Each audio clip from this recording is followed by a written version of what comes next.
Philadelphia Eagles tied with Dallas with a record of 4-1. Their defeat at the hands of the St. Louis Cardinals. The question, will Wilbert Montgomery play at all? He will definitely not start because of a groin pull.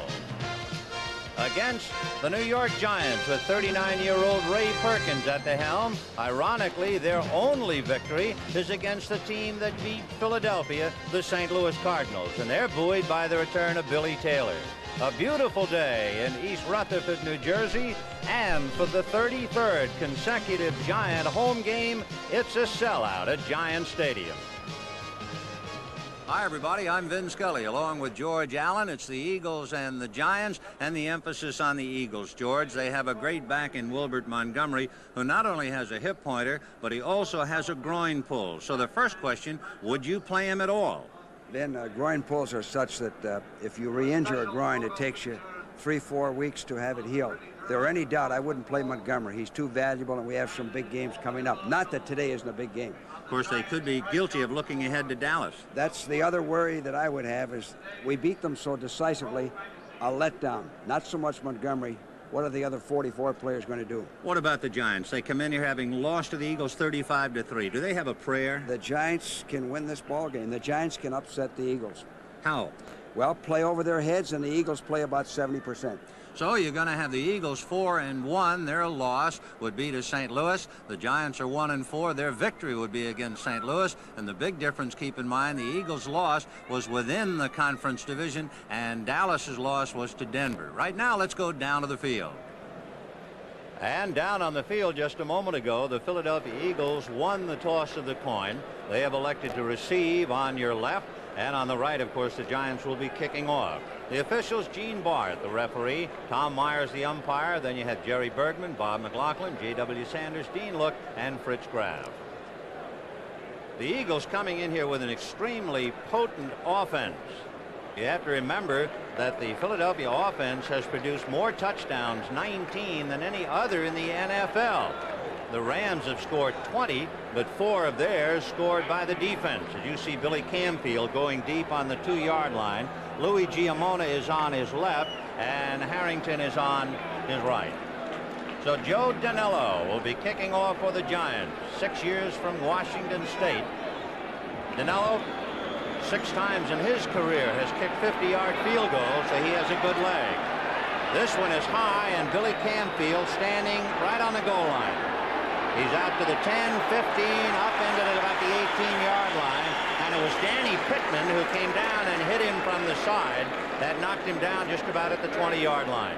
So here come the Eagles with Jaworski at the helm. Louis Giamona running for Wilbert Montgomery along with Leroy Harris in the backfield. The men who will handle the ball, Harold Carmichael, Charlie Smith, and the tight end Keith Krefli. Up front, Walters, Perot, Morris, Peoples, and Sizemore, and that is an excellent Philadelphia offensive line. So 1st and 10 on the Eagle 20. Out of the eye, they have Giamona and Harris. Carmichael is on the right. Charlie Smith goes wide left. And Jaworski will try Giamona. And Giamona is out across to the 30 with a flag on the play. Beasley Reese had to come up from a strong safety to bring him down, but we'll get the interpretation of the flag. A holding penalty, and it will be against Philadelphia. George, it's a little odd. Years ago, when there was a holding penalty, it was always on a pass play. Yes. Now we see it more and more on the run. Well, the reason for that is, Vin, that the offensive linemen can use their hands more, so it's almost as if they've allowed holding to be legal. Hold, still 1st down. And that's why you see it on running plays, calling holding on running plays. The Giants have the poorest 3rd down defense in the conference. Here are the boys out of that 3-4. Martin, McGriff, and Jeter up front. Van Pelt, Kancik with Carson and Skorupin in the linebacking positions. Jackson, Dennis, Reese, and Hebert in the backfield. They're going to try Giamona again, and Harry Carson hit him. He fumbled. Beasley Reese is going to pick it up. He fumbled, and the Giants, I believe, have recovered on inside the 1-foot line. Buddy Hebert finally made the recovery. Number 26, after the ball had gotten away from Beasley Reese.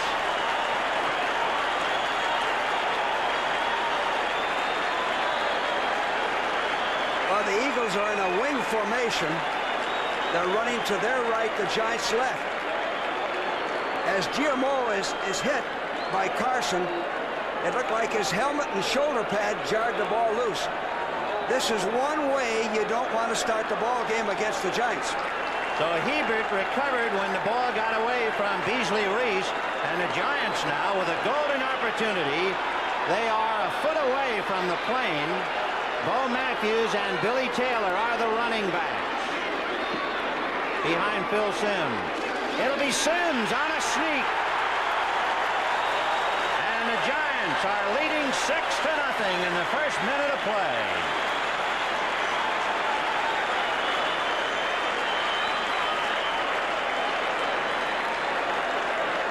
This is an excellent call.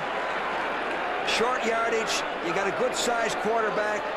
Safe. Here it is. Safe ball handling. He hits the seam. He hits the right opening. Easy score. Joe Danello is 9 for 9 in points. The hold by the second-string quarterback, Scott Brunner. 6-0 New York in 26 seconds. It is good. And after only 26 seconds of play in the first quarter, the Giants capitalizing on the Giamona fumble. Simms brings it over and they lead 7-0.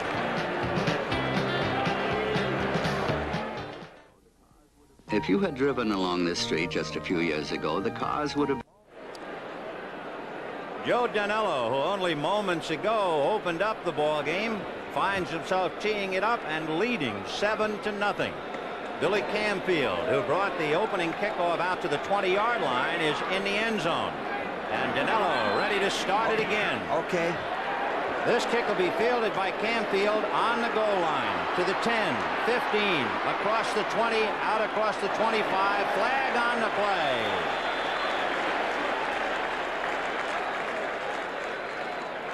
The Camfield tackled by Marion as he got across the 25, but let's get the call on this one. And it'll be a personal foul, a clip against the Eagles, and Philadelphia starting in a very wobbly fashion, George. The big thing you have to do, and the Eagles will do it because Vermeil has a well-drilled, well-coached team, you have to keep your poise. Things have gone against you. You had a holding penalty on number 20, Harris. Now you got a clip. Keep your poise, play your game. Personal foul, clipping, number 88 on the run, first down. That would be a tight end, John Spagnola, trying to block. So the Giants trying to bottle up the Eagles. It is 7-0 in favor of New York.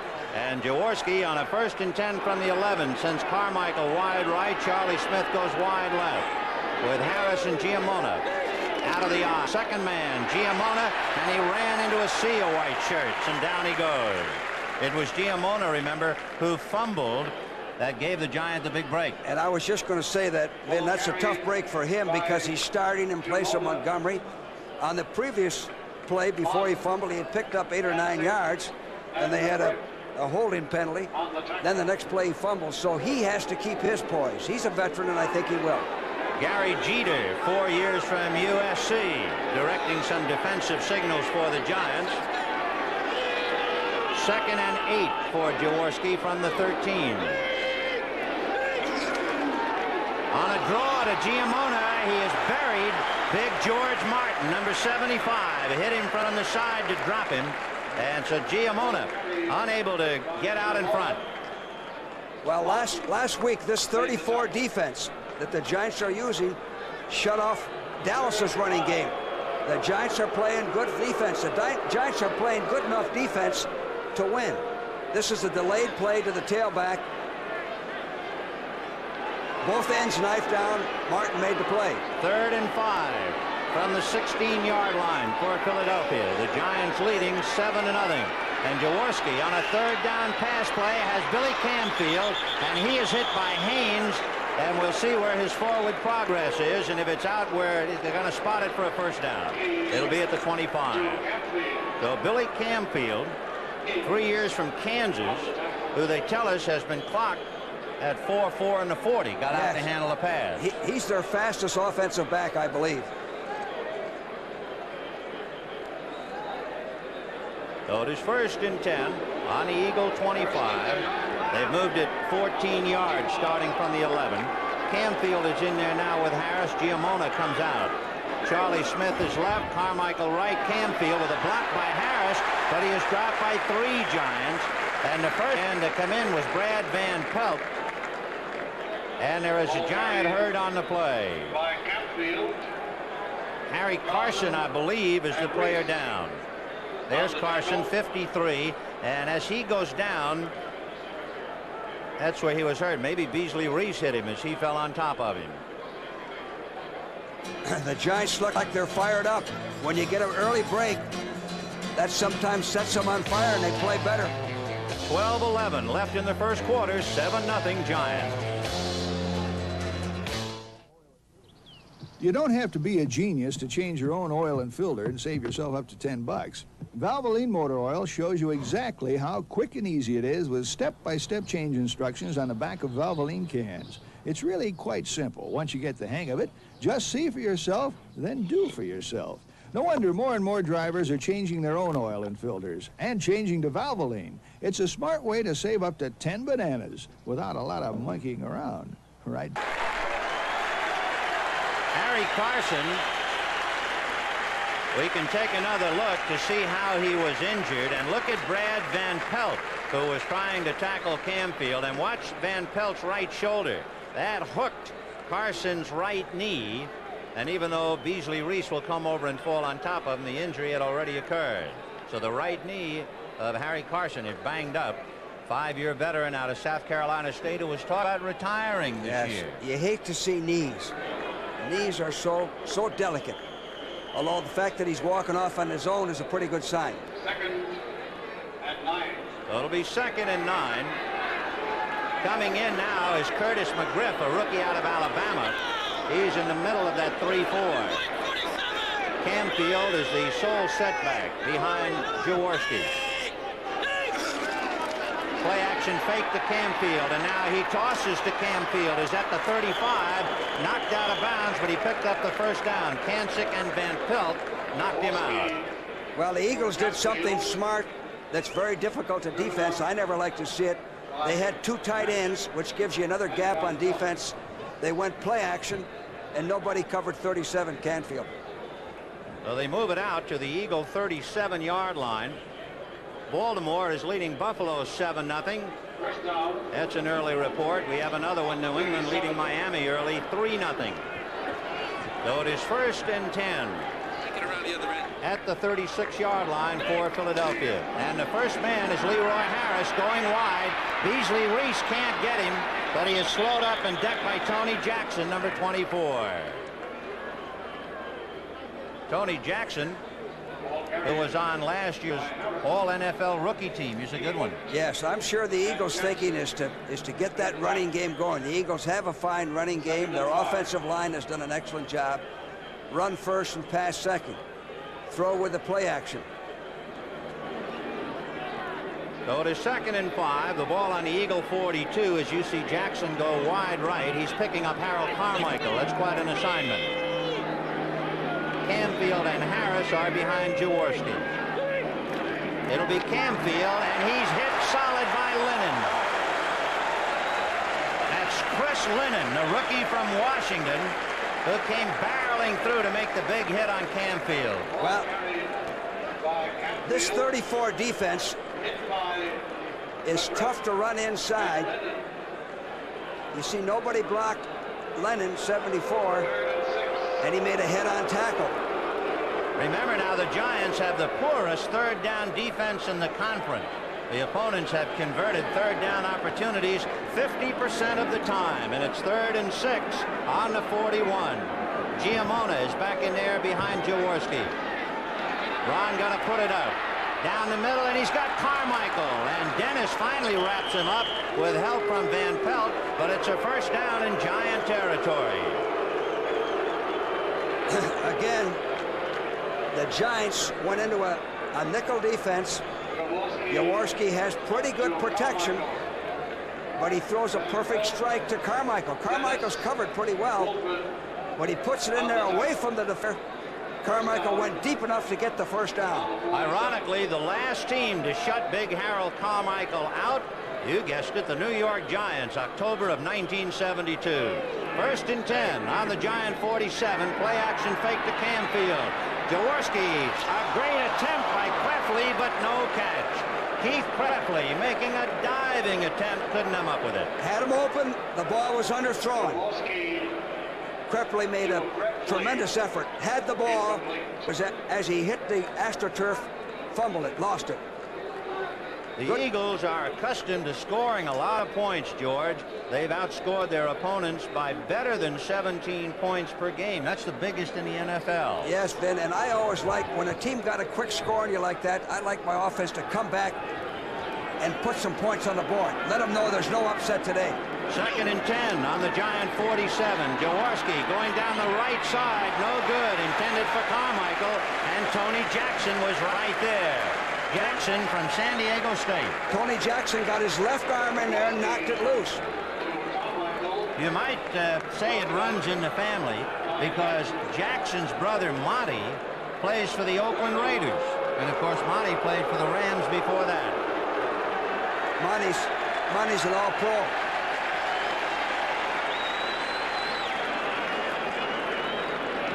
So from the 47, it'll be 3rd and 10 as Ray Perkins looks on. Jaworski has only Giamona behind him. 3 receivers on the left side, but he goes to Giamona, and they stack him up at about the 43-yard line. Hit first by Phil Tabor out of Oklahoma. Well, the Giants just rushed with 3 men that time. They're in the nickel defense, 34, but they only came in with 3 men. We didn't expect to see Garrett. He's playing with a very bad hip pointer, but Alvin Garrett out of Angelo State is standing on his 10-yard line. Runiger arrowing the ball, but it will be caught by Garrett at the 10. Juggles, still loose, and the Giants recovered it.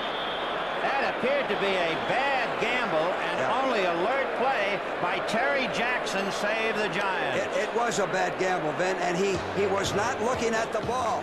His head. He's looking more concerned where he's going to run. He did that last week against Dallas, fumbled the opening kickoff. Well, the Philadelphia Eagles have had a holding penalty, a clipping penalty. They have fumbled, and the Giants pushed it over from the 1-foot line. The Giants almost returned the favor on that wobbly bobble by Alvin Garrett. Here are the Giants. Phil Simms along with Taylor and Matthews, the running backs, with Perkins, Gray, and Mulladeep, the tight end. Up front, Weston, Simmons, Clack, Turner, and King, with Weston playing for Brad Benson, left side. First and 10 from the 15. Giants go slot left with Ernest Gray inside Perkins, and they'll try Billy Taylor. And Taylor is necktied at the 15-yard line. Bill Berge, one of 2 to hit him, and the other man is a man who will be prominently displayed, Charlie Johnson, number 65. There's the Eagle defense with Harrison, Johnson, and Hairston. Bunting, Berge, Lemastra, and Robinson in that 3-4 that they play, with Roynell Young and Herman Edwards, Randy Logan, and Bernard Wilson, the free safety. It'll be 2nd and 9, the ball on the Giants 16.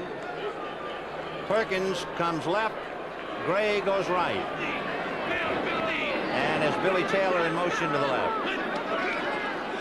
Simms will set it up, and he will go deep down the middle, and the reception is by Bernard Wilson, and he'll be tackled by Perkins at the 43-yard line of Philadelphia. Bad pass by Simms. He threw the ball right to Wilson, 22. Way underthrown.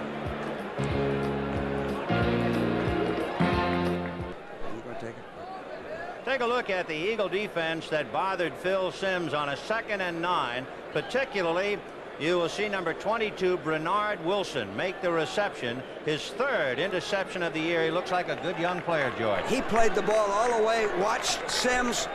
Simms threw a bad pass. So Jaworski has it 1st and 10 on the Eagle 45 with Campfield, the deep man behind Harris.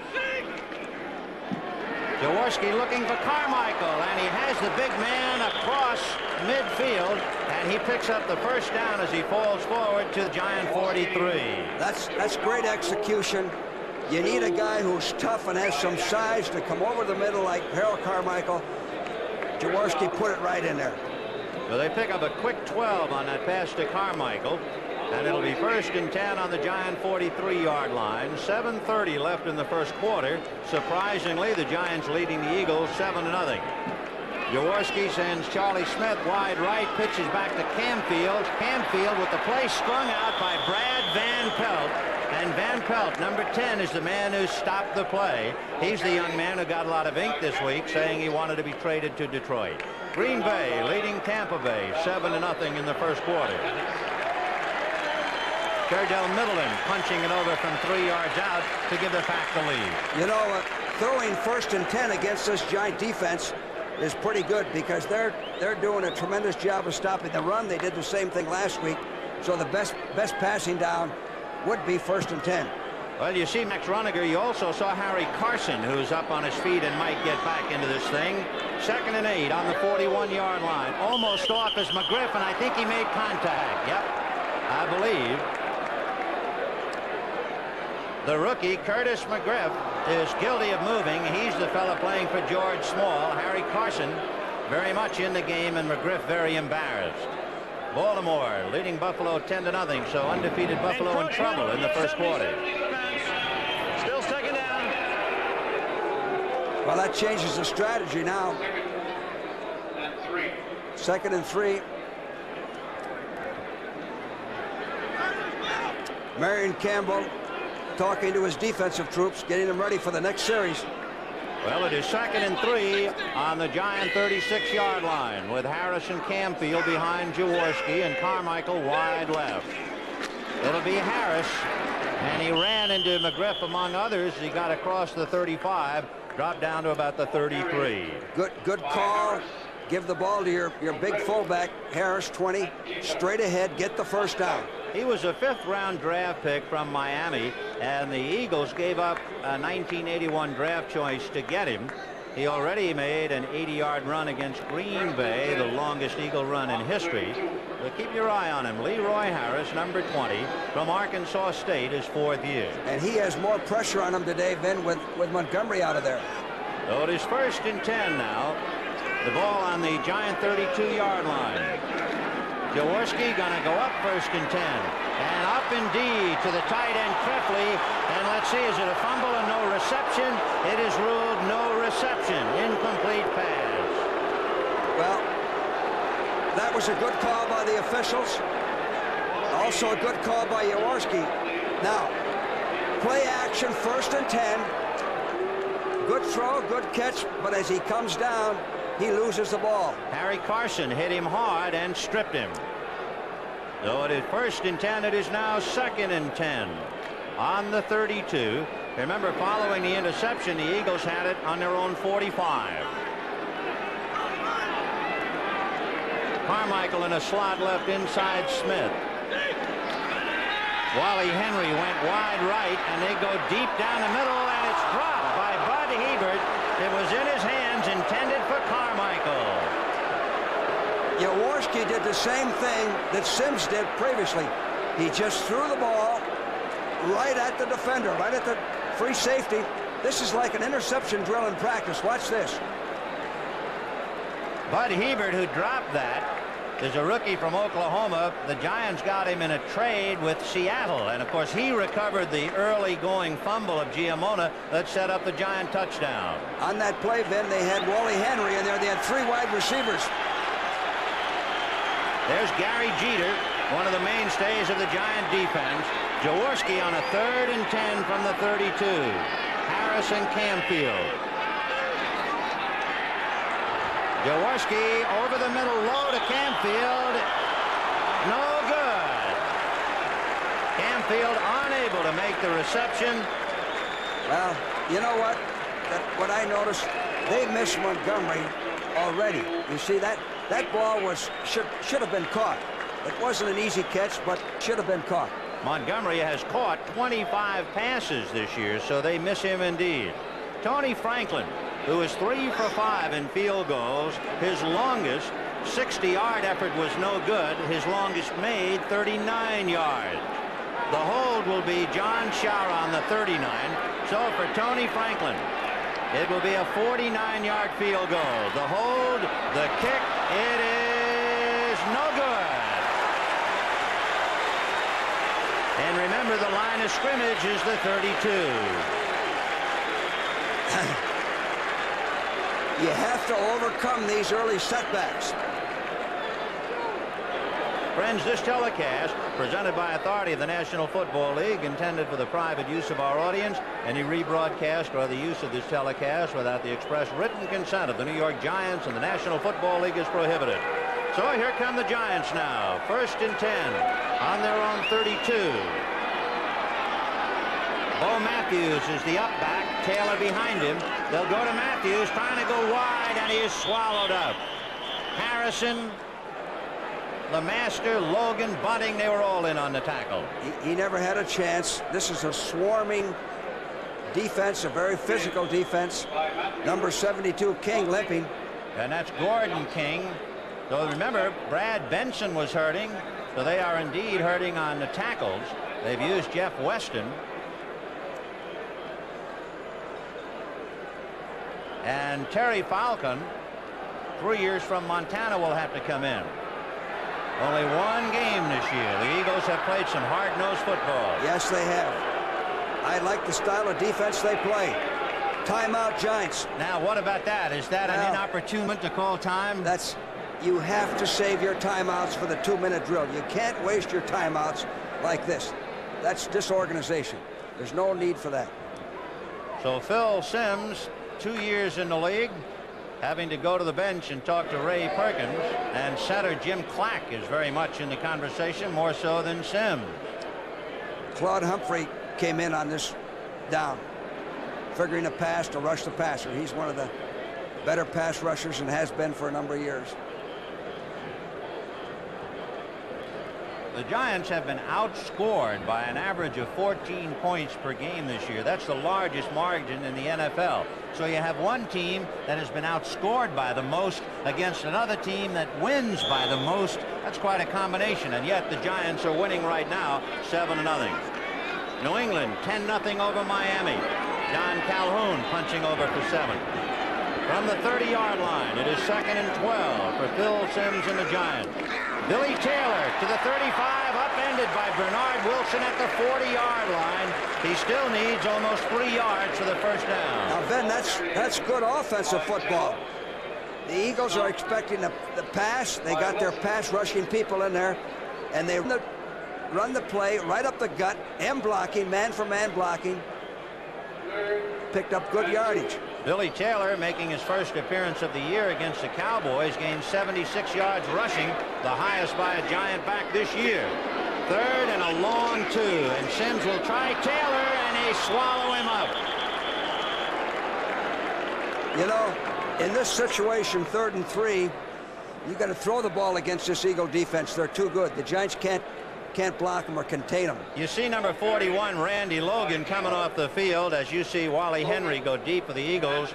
2 strong safeties out here today are related. Beasley Reese is the cousin of Randy Logan, so it's a family feud indeed as you look at one of the premier kickers in the game. I told you before the ball game, anybody except Phil Simms, I would take Jennings. A line drive punt, however, and Henry falls down, but he gets a break as it goes into the end zone. Wally Henry slipping on a line drive, so one bad break offset by the other. And it'll be 1st and 10 Eagles on their own 20-yard line. Let's look at Dave Jennings, George. When you have a punter like Dave Jennings, he's good for 100 yards a game. I look at him as another offensive player. His punting helps your offense. It gives your defense a lift. Other than Ray Guy, I would pick Jennings as the next best punter in all of football. That was a 63-yard punt, and he's number 1 in the NFL. His average 49.1 yards per punt. Magnificent. There it is with 4 minutes and 9 seconds left in the first quarter, and the Eagles have it 1st and 10 on the 20. Carmichael on the right side. Smith goes left. The running backs are Camfield and Harris, and it's Billy Camfield. And Camfield out to about the 23-yard line before George Martin and Gary Jeter hammer him down. Cincinnati, an early score against Pittsburgh, 7-0. Last week lost to Green Bay, now they're beating Pittsburgh. The Eagles haven't made a yard up the gut, that is inside. The yardage they've made running has been off tackle and wide. The Giant defense is playing the run exceedingly well. They held Tony Dorsett to 26 yards, an average of less than 2 yards a carry last week. 2nd and 6 on the 24. Jaworski looking right, throwing no good, and Keith Crefley now has had his hands on that ball about 4 times, and he's been unable to hold on. Yeah, that one perhaps led him too much. Yes, well, Keith should have caught that. Jaworski looked like he wanted to go downfield, and Crefley had his man beaten, and he put it right in there. Not only have the Eagles beaten the Giants 10 straight, Jaworski has beaten him 7 straight since he joined Philadelphia in 1977. And in those 7 games, he has passed for 9 touchdowns against New York. You know, we beat the Giants 11 straight when I was coaching and lost the 12th time. 3rd and 6 from the 24. 7-0 Giants. 3:25 left in the first quarter. Jaworski to the left side. The tackle immediately after Camfield made the reception at the 26-yard line. So the Giants have held. Gorpan coming in to make the hit. You're usually not going to pick up a first down on 3rd and 7, dumping it off to the backs. Max Runniger ranks 24th with his average, but only 10 of his 23 kicks have been returned. Alvin Garrett on the Giant 35-yard line. Runniger, a walk-on at South Carolina, now punting in the big leagues, and he hung it. It hit on the 40 and take a giant bounce, and Garrett falls on it at about the Giant 43-yard line. So again, no return, which is the mark of a Runniger punt. Right. He had a 4.9 hang time, which is excellent, and he got the bounce. He got the good bounce to pick up a few more yards. 2:36 in the first. When it's your vacation and get more life insurance than you thought. Phil Simms, 1st and 10 on the Giant 43, and Billy Taylor goes to the 49. Stopped by Bernard Wilson. So they pick up a quick 6, and that'll make it 2nd and 4. Now that's the first running play that has amounted to anything, and the type of run they used, one back leads the other through the hole. It's rock'em sock'em football, but it's sound. Eagles getting some last-minute offensive instructions. The Giants with the ball, 2nd and 4 on the 49. Billy Taylor grabbed from behind and dropped by Johnson as he got across midfield. He did not have enough for the first down. Well, you got to block the nose man. That time they didn't. Johnson slipped off and made the play. Take a look at Jim Clack, George. Trying to contain Johnson. Johnson got rid of him and made the play. The nose man in the 34 is the key to the defense. So it is 3rd and 2 for the Giants. The ball just shy of the Eagle 48. Big play for Phil Simms now. Gary Sherrick is a tight end on the left side. Billy Taylor bumping into people, and it just depends on his forward progress. It's very close. It's, again, where they spot the ball. It was the same type of play they picked up 6 yards on earlier. And they have made it, as you can see, the indication. So the Giants moving the ball to the Eagle 47, and it is just enough for the first down. Billy Taylor, 3 years from Texas Tech. And on the sideline, Eagles taking a well-deserved rest for the moment. 1st and 10. Bo Matthews cutting back to the 41-yard line. Well, they're taking it to him right now, Ben. Actually, that's what the Cardinals did when they beat the Eagles. They ran the ball pretty well in that Eagle defense. Now watch it. Here it is. The off-guard pulls. Blocks out on Hairston. He cuts back. They'll drop him on the Eagle 41 as you look at Bill Berge, a mainstay and heart of the Eagle defense. 2nd and 4 from the 41. The Giants leading 7-0. Billy Taylor running straight ahead. And the Eagles stack him up at about the 38-yard line with 20 seconds and time running out on the first quarter. Nothing fancy about this. It's just bread and butter football. Going right at him and going inside, which is the way to, I think, to attack the 34 defense. Billy Taylor carried the ball 13 times last week, and he has carried it now half a dozen times in the first quarter this week. So the quarter has run out here at Giant Stadium, with the Giants leading the Eagles 7-0.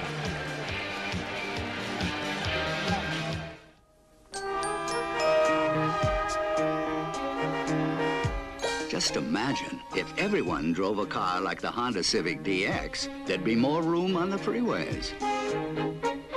There'd be more space to park. The NFL on CBS. Today's game is sponsored by Honda. We're kicking off our season with an all-pro lineup of cars. Honda, we make it simple.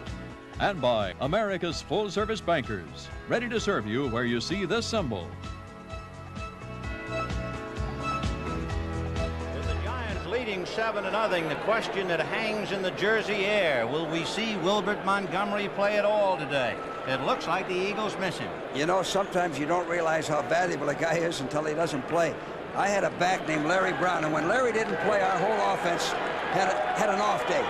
3rd and 1 on the 38, and Sims on a sneak, and he would have the first down from our angle for sure. Well, a good call. He easily made the first down. They got off on a quick count. You can only run that sneak a couple of times. You can overuse it. The next time the defense will be ready for it. You got to be low and penetrate. Remember, Sims sneaked for the Giant touchdown. Now his sneak gives him a first down as he follows Jim Clack straight ahead. The Giants started this drive on their own 43. They have it 1st and 10 on the Eagle 35. There goes Billy Taylor again. Taylor ran right into the arms of Dennis Harrison and on his back at the same time, so he was hit twice. Well, you can see double fives. Frank LeMaster, it's 10-0 Cincinnati in the first quarter. Then they're attacking that 34 defense up the gut. M blocking, man for man blocking. This entire drive, everything has been inside of the tackle box. 2nd and 6 from the 31. Perkins wide right, Gray in a slot right. Matthews and Taylor behind Sims. And it'll be Bo Matthews. And Matthews inside the 30, falling to about the 28-yard line. He'll have to get to a little, almost the 25, to about the 25.5 for a first down. See, as thinking defensively, what you hate is to worry about the pass and the run. Now, the Eagle defense is susceptible to the pass, to the play-action pass, because they've set up the running game. So it is 3rd and 2 from the 27. Ron Jaworski biding his time to get back into this one. But right now, Phil Sims is center stage. Sims on a 3rd and 2. Down the middle, no good. Intended for Perkins, slanting up the middle. And he got his left hand on it, and that's all. Well, he had him open. He had him open. He overthrew him. And he threw the ball a little bit too low.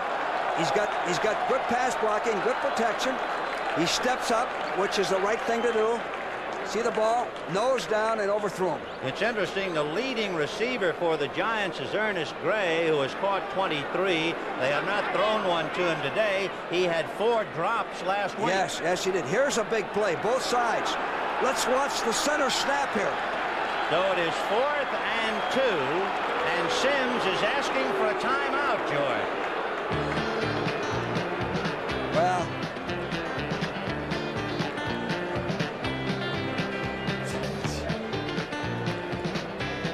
better left up. The Giants on a 4th and 2 from the Eagle 27, and the crowd, of course, asking to the Giants to give us a break. Gray in motion to the left. Sims is going to pass, getting some heat, and has his man Gary Shirk to the 19-yard line for a first down. Well, they gave him the protection. 4th and 2. The Eagles are in a 4-man rush. He's following Shirk all the way. Shirk hooks up, gets the first down. George, while we have a moment, why are the Giants burning up timeout? Well, the last time, Sims has his head down the huddle. He's calling the play. He didn't know that the Eagles changed the defense. You got to give somebody that assignment to watch for substitutions. Well, the assignment that time was Bo Matthews, and he was hit hard by Dennis Harrison. This, then, is a very vital series for both sides, especially the Eagles. You don't want to fall behind 14 points. And, of course, for the Eagles, they have a busy schedule coming up. Their next game will be Dallas. 2nd and 9 on the Eagle 18-yard line.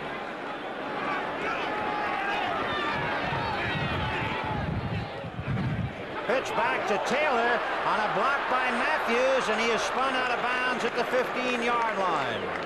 Jerry Robinson, Bill Berge, and Frank LeMaster, all 3 linebackers, rushing over to that area. Well, this is the first time they went outside, pitched the ball to Taylor. Watch 41 Matthews block. Pretty good play. So they moved it to the Eagle 15-yard line. That would be a pickup of 3. We'll make it 3rd and 5 from the 15. Gray wide right, Perkins wide left. The tight end Shirk is on the right side.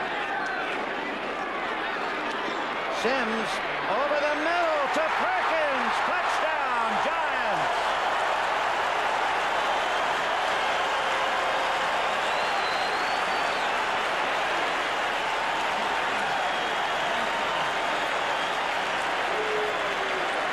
Well, the first thing is Sims has the time to throw. Good protection. He stayed with Perkins all the way. It was one-on-one with 46. Edwards. He beat Edwards to the inside. For Perkins, that is his 3rd touchdown reception, his longest of the year for 58. That one for 15 yards. Good protection. You can't cover a man that long. Dinello is 10 for 10 in points. The hold by Bruner. The kick is no good. Now that could be a big miss. That could be a big miss. So with 11 minutes and 39 seconds to the half, as Ray Perkins talks to Phil Sims, 13-0 New York. Vin Scully along with George Allen welcoming you back to Giant Stadium. 11:39 to the half, and the Giants a surprising 13-0 lead. Dinello kicking off, and he kicks one on the ground. It'll be fielded by Camfield at the 18. He's to the 35 and knocked across the 40 to about the 43-yard line.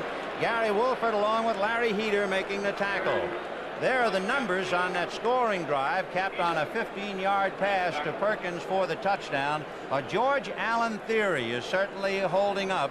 The theory that it is extremely difficult for one NFL team to beat another NFL team twice. It certainly is, and no matter how much you beat them by the first game, that's more difficult the second game, and it's taking place here today. 1st and 10 on the Eagle 42, and they pitch back to Billy Camfield.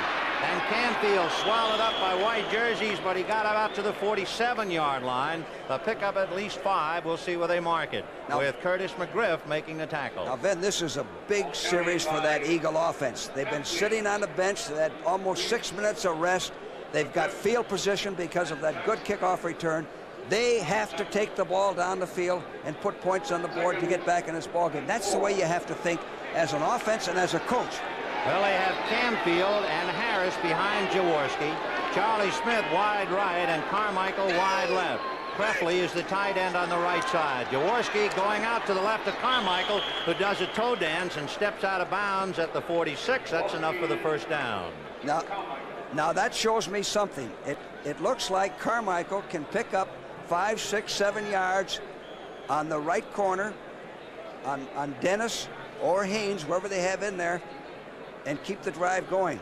without any help. They just had him one-on-one. Nobody's going to cover Carmichael one-on-one. So it's 1st and 10 on the Giant 46-yard line. Carmichael left and Smith right. Camfield behind Harris out of the eye. And Jaworski pumps and fakes and then goes deep, intended for Carmichael. No good. He was double teamed by Jackson and Hebert. Yeah. Had him open. Had him open. He made the good fake. Ran the short pattern we just talked about. Drew the defense up. Jaworski just overthrew him. You know, Carmichael's touchdown catch against the Redskins last week was the 61st of his career. He's suddenly now with Pete Pihos for 2nd place in Eagle history, and he's catching up to Tommy McDonald. And of course, every time he catches a pass, why, Carmichael writes his name indelibly into the books. And I think Ralph Hawkins, the defensive coordinator, will want 2 men on him most of the game. That's what he had that time. So it is 2nd and 10 on the Giant 46.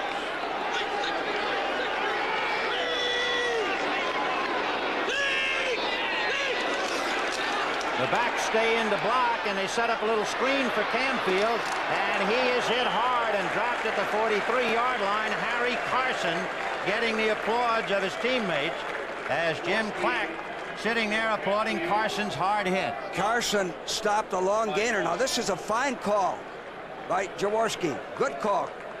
Quick screen, blocking, setting up. Carson makes the play. If he doesn't make that play, he goes for a 1st down. So it is 3rd and 5 on the Giant 41-yard line. Gary Jeter is signaling to the crowd to make some noise, and the crowd comes alive. 3rd and 5 on the Giant 41. 13-0 Giants, 10.5 minutes to the half. On a draw to Billy Camfield. He is stacked up. At the bottom of that pack is Phil Tabor, number 80. He was the man who hit him low, but he was still driving for the 1st down, and we'll see where they spot it. Very close. Very close, Ben. Exactly. Here's the decision. I think if it's inches, you got to go for it. I would go for it. You're behind 13-0, Ben. You got to make something happen. That's what he's going to do. They're going to go for it. So it is 4th and 1. Henry and Camfield will come out. Perry Harrington is now in there.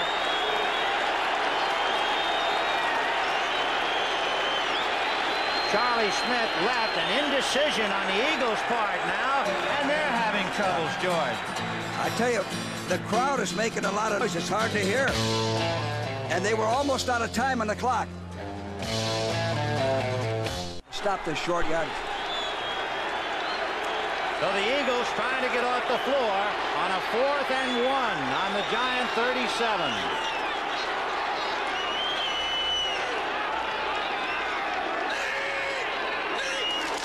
And they're going to go to Harris, and the Giants hit him right at the flag. They might have stopped him. It's going to be so close. It will be so close. Bud Hebert stopped him.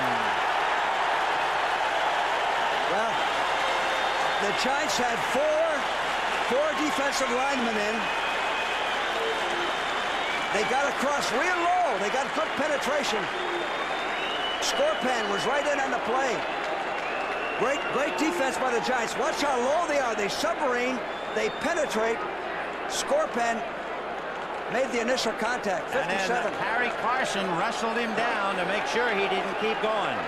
So the Giants hold and take it over 1st and 10 on their own 37-yard line. Billy Taylor across the 40. His nose hit at about the 41. Well, but they'll spot it at the 40. That was a big play for the Giants. Vermeil did the right thing. 4th and 1 or less than 1. You're behind. You got to go for it. You got pretty good field position. So the Giants leading 13-0. Have the ball in their own 40-yard line. 9 minutes and 16 seconds to the half, and it's 2nd and 6. Perkins wide left, Ray wide right. Shirk is on the right side.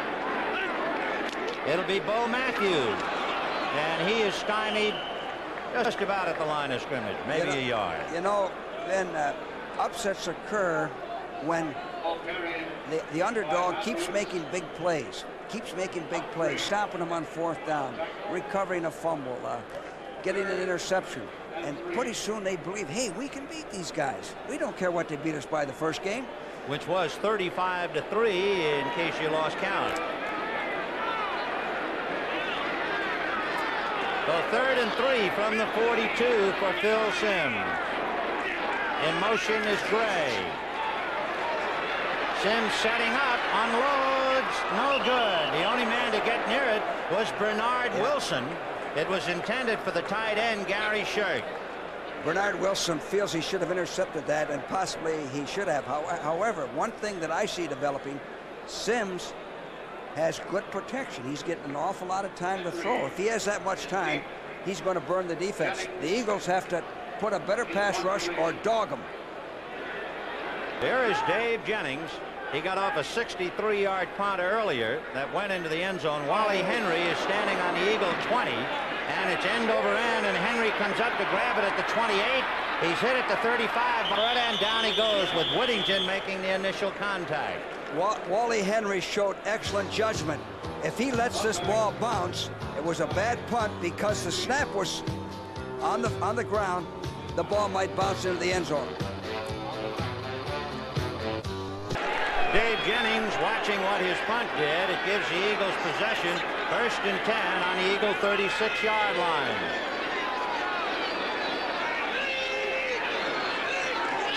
It'll be Leroy Harris. Tripped up and dropped by Harry Carson, who is all over the place. And you can see Green Bay leading Tampa Bay 14-7 in the 2nd quarter. Let's give you a couple of numbers. The last time the Eagles had the ball, they went from their own 42 to the Giant 37, where they could not make a 4th and 1. Now they take over 1st and 10 on their own 36, and on the first play they get it out to the 38. The Eagles aren't doing much on 1st down. The Giants defense is controlling 1st down. 2nd and 8 from the 38. Jaworski is going to go down the right side to Leroy Harris, and he goes to the 41. A flag on the play. Brad Van Pelt right on top of Harris. And it is against the... And that's when they'll call holding on that, because he has to reach out and grab him. 2nd and 18 from the 28. Carmichael is wide left, and they go slot right.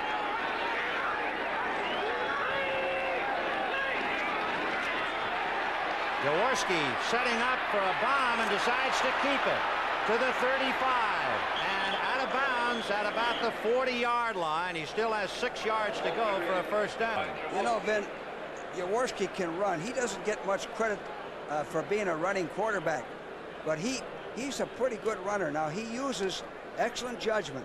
3-man rush, steps up, sees everybody covered, and now he runs, and he gets out of bounds and doesn't take a pounding.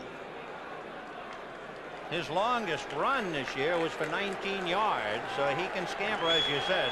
He gets out to the 40-yard line, and that makes it 3rd and 6 on the Eagle 40. Slot right. And Jaworski guns it low, and the reception is made by Wally Henry at the 45. Henry was hot because Bud Hebert went flying over him as he was on the ground. A good reception by Henry to keep the drive alive. This is a very difficult pass to try to defend. They're still rushing just 3 men, covering with 8. Now watch Henry hook up in there, and the ball is thrown low. He goes to his knees, makes the catch. And Hebert looked like he was trying to stick him. Yes, he was. So the ball now on the Giant 46-yard line, 1st and 10. And you can see New England on a Grogan to Harold Jackson pass, leading 17-0. Billy Canfield had wrestled down at the 40-yard line. Leroy Harris threw a pretty good block for Canfield to open up the door on that right side. Well, that's the one play, the off-tackle play, where they have made pretty good yardage. In fact, early in the ball game, they had a holding penalty by number 20 on that same play. That looked pretty good. Looks like that might break open for a long gainer. Here it is. The off-guard pulls. He starts wide, cuts back. Good block by Harris. So it is a 2nd and 3 on the Giant 39. Jaworski setting up a little flip to Charlie Smith, And Charlie Smith is across the 30 and hit at the 25. But there's a flag on the play. Jaworski, Smith, flag on the play. And this time, it will be a preliminary signal against the Giants. 70, defense, offside, penalty refused. Gary Jeter guilty of the offside infraction as he tried to rush Jaworski on a 2nd and 3. Charlie Smith picks up 14. It is 1st and 10 on the Giant 25. Ben, I like Charlie Smith. I think he's a very underrated football player. That was a good call by the Eagles. Giamona's in there now. Canfield's out. 1st and 10, Giant 25. Charlie Smith goes left. Carmichael on a wing outside Crefley. They'll go to Giamona with Perot blocking. And he is grabbed from the side by Harry Carson, who has made about 15 tackles, it would appear, so far. He's a fine linebacker. He's an all-pro. You don't get him much better than Carson. Van Pelt the same way. They've got a good set of linebackers. Buffalo picks up 6 to narrow the gap. Baltimore leading 10-6. Leroy Harris coming to the sidelines.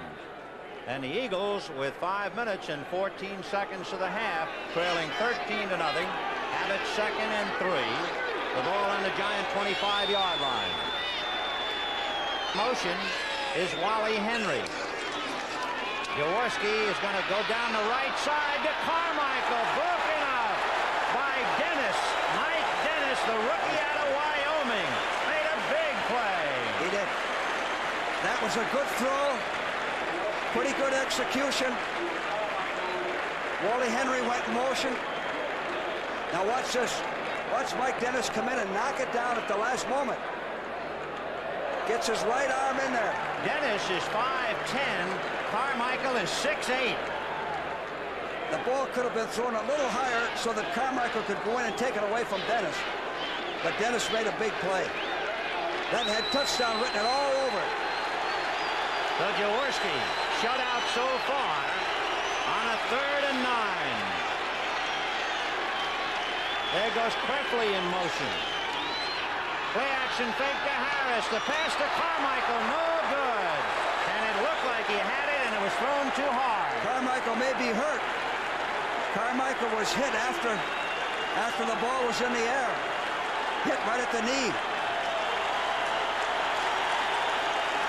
A fired-up Giant team going wild. Let's take a look at that pass to Carmichael. Now watch Carmichael get hit after the ball. Watch right there. Well, I'll tell you who it is. That's Bud Hebert again. Yeah.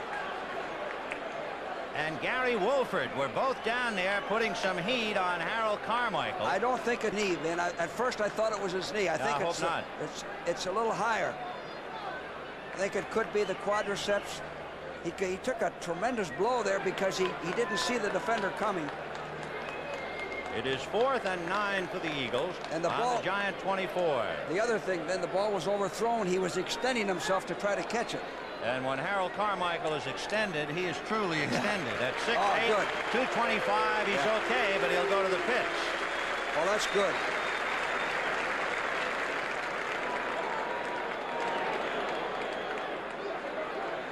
So it is 4th and 9 from the 29.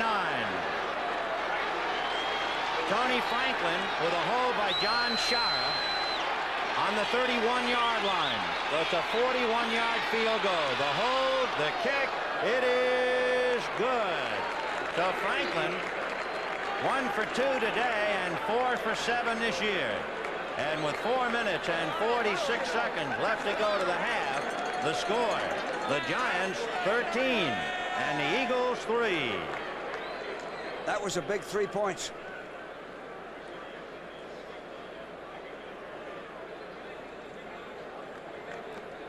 So Tony Franklin ready to kick off to the Giants, who have 4:46 to keep the momentum going. And look at next week, a full menu. Dallas, Philadelphia, St. Louis, Washington, Minnesota, Cincinnati, Green Bay and Cleveland, Detroit, Chicago, Atlanta, New Orleans. Plus the doubleheader games, the Giants at San Diego, Tampa Bay at Houston, and Los Angeles at San Francisco. When things are going wrong and you're the favorite, then your defense has to turn the game around. That's the way I always thought and tried to coach. Your defense first, your special teams next. Larry here is the deep man for the Giants, and Heater from the 3-yard line to the 15, to the 20.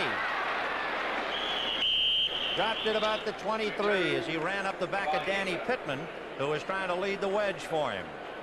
Eagles do a good job coaching the special teams. 1st and 10 for the Giants, and they'll spot the ball on the Giant 24. So a 41-yard field goal by Tony Franklin makes it 13-3 New York. And here come the Giants, 1st and 10. Gray wide right, Perkins wide left, Taylor and Matthews behind Sims. And it'll be Billy Taylor cutting into a nest of Eagles and dropped at the 25. Now, this series is a very important series because the Giants have just given up 3 points. Now the Giant offense wants to control the ball. There's just about 4 minutes to play. Dallas got that touchdown on a pass from White to Drew Pearson for 16 yards, and it's 7-0 Dallas over the San Francisco 49ers. 2nd and 9 on the 25.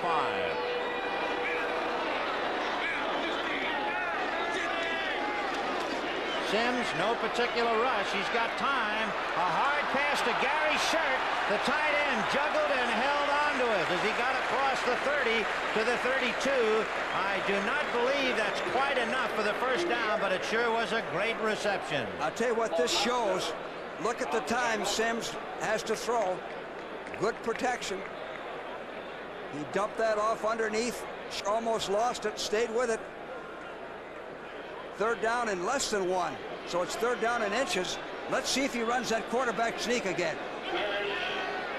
The 3rd, and you can see from the down box on the marker about a yard, maybe less. Sims on a sneak, and he would appear to have it. He's got it. 1st down, New York. 3 for 3 on the sneak. There it is. He always goes just off the left side of Clack, so he is teaming up with Clack and J.T. Turner. Usually you go over your better guard. We always tried to go over the guard that we felt was stronger against the man we're playing against. So it is 1st and 10. The nose of the football, as you can see, almost to the 36-yard line. 2:45 to the half. Sims being rushed, got away. Now unloads to Matthews, and he's to the 42-yard line. The man who had him and let him get away was Dennis Harrison. Harrison had him deep in the backfield. What happens, the rusher gets in there, and he's not quite under control. Sims did a good job of avoiding him, getting rid of the ball, not being sacked. That's the first time he's been rushed today. So Phil Sims, who had such a disappointing day last Sunday, because in the words of his coach Ray Perkins, he was not setting up properly and was relieved by Scott Bruner, is having a big day, 4 for 7 and a touchdown today. Report to the security office. The Giants have moved the ball 18 yards where they have it 2nd and 3. A frustrated Wilbert Montgomery on the Eagles sideline has not seen a play. So from the 42, it's 2nd and 3.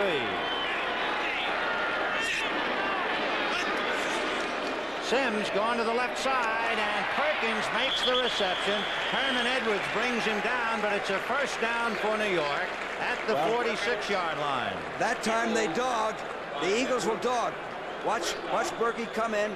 He had a short out call, and Edwards played that perfectly. He was right up there to make the play. 1:39 left to the half. 1st and 10, and the Giants trying to drive.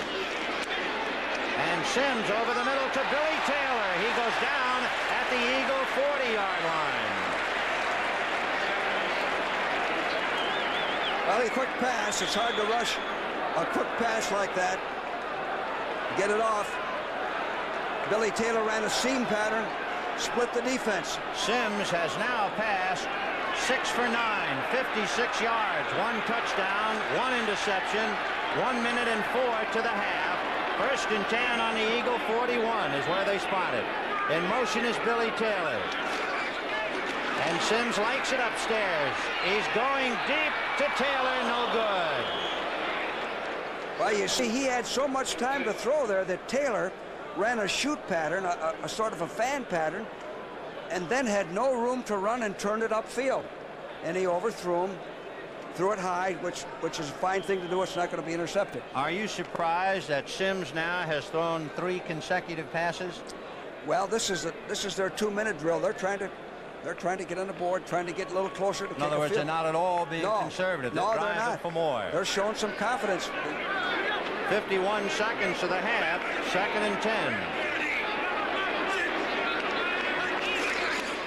He's going upstairs again. And he's going wide to Taylor, and he's going to be wrestled by Jerry Robinson and slung out of bounds, and they will mark the ball at the Eagle 38. So that's a painful pickup of 2 yards. And the clock is still running. He did not get out of bounds. Jerry Robinson, who has been playing outstanding ball 2 years from UCLA. You'll see that number 56 all over the field. And a reminder, at halftime, Brent, Irv, and Phyllis will keep you up to date. Scores and highlights on the NFL Today. Now the Eagles just came in with their nickel people. 3rd down, about 7. 3rd and 7 on the 38. 41 seconds to the half. And the Giants trying to pick up at least 3 more. In looking at Danello, if they try for a field goal, Danello has been asked to kick from considerable distance this year, and he has kicked one 51 yards, so we might keep that in mind. The key here, Vin, I always felt, was not how many people I had covering, but the type of rush we had. Don't give that guy time to throw. Make him throw off bounds. That's what I always judge this situation by right here. There you can see the Eagles rushing by Wilbert Montgomery and what the other backs have done. And you take away Montgomery and you see that Philadelphia has a tough afternoon. Big play now, 3rd and about 7 from the 38.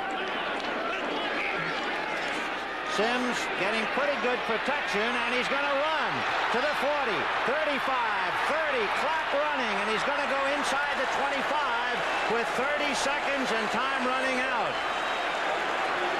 And remember, the Giants used 2 timeouts when they really should not have earlier in this half. The clock is still running. 1st and 10, and Sims is going to throw it out of New Jersey with 13 seconds left. See, now here's where, if they had all 3 of their timeouts, you see what great position they'd be in. They could run the football if they wanted. They could draw. Now they're fighting the clock. And Joe Danello is going to try for the field goal. The line of scrimmage is the 25-yard line. The hold by Scott Brunner will be at the 37-yard line. So it's a 47-yard field goal attempt by Joe Danello. The snap, the hold, the kick. It is good.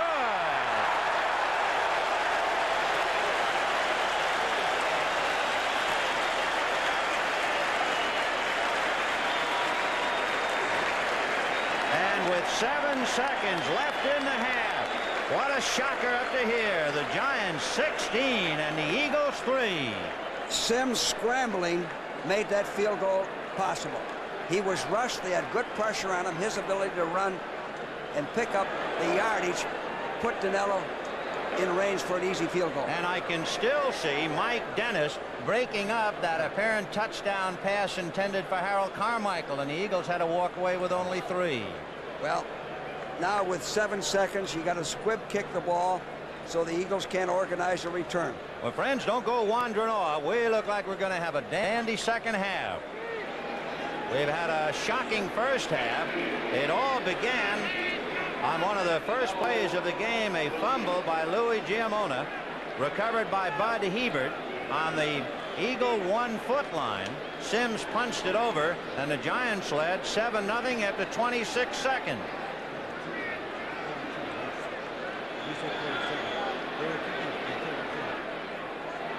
So here is Danello's kickoff, and it's a knuckleball down the right side.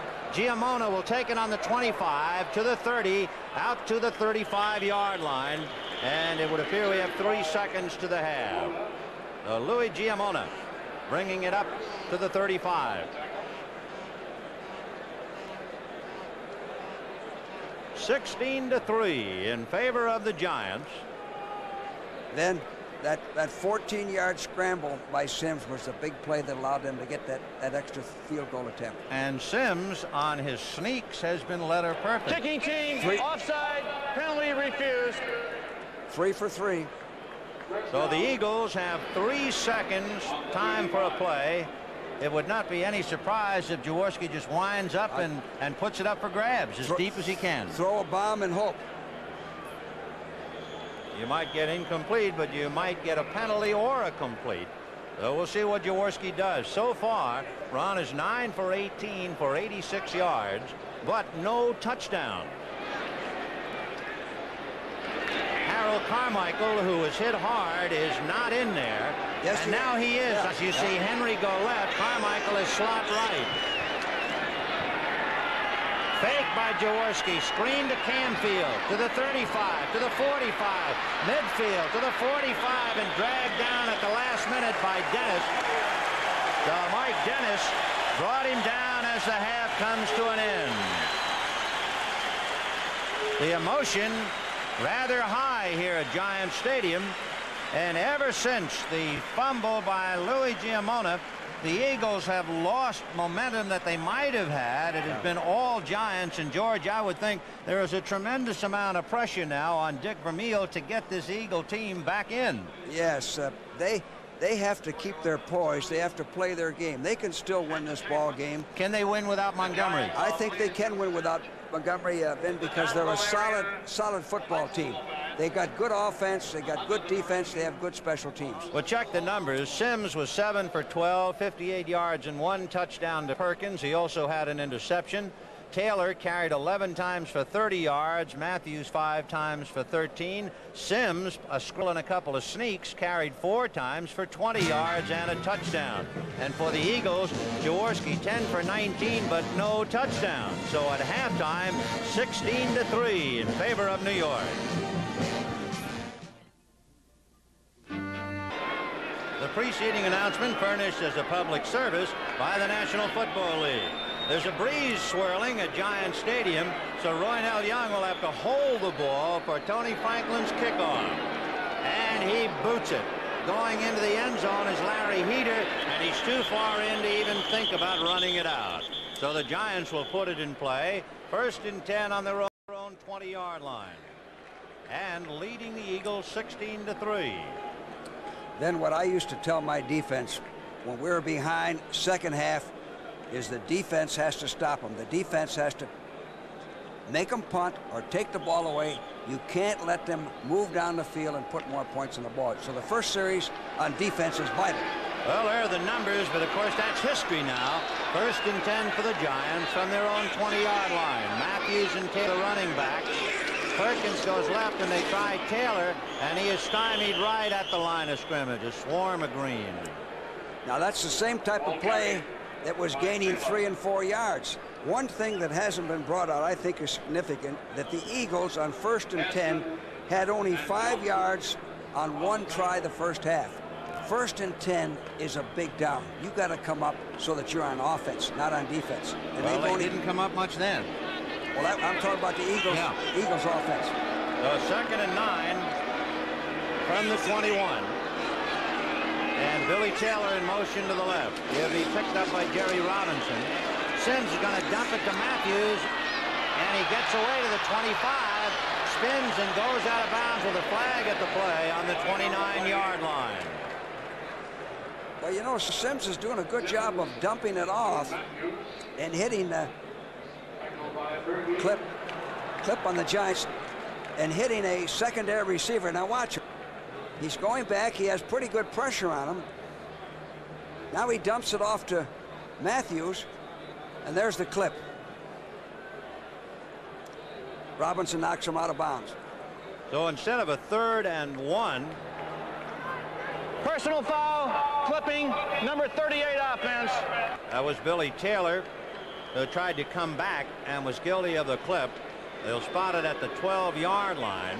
So it is 2nd and 18 instead of 3rd and 1. Ernest Gray wide right. Perkins goes left. Taylor is the deep man behind Matthews. On a draw to Billy Taylor, he runs into Bill Berge, and that's the end of that. That was a sort of a delayed dog, which is very effective against the run. Strengthens that up gut part of the defense. They weren't doing that the first half very much. This worked perfectly. Watch Berge come right in. Nobody blocks him. This is a very big series now for both sides. 3rd and 22. They appeared to have a 3rd and 1, only to have the clip called. So now 3rd and 22. The ball is on the Giant 8-yard line. Gray right, Perkins left.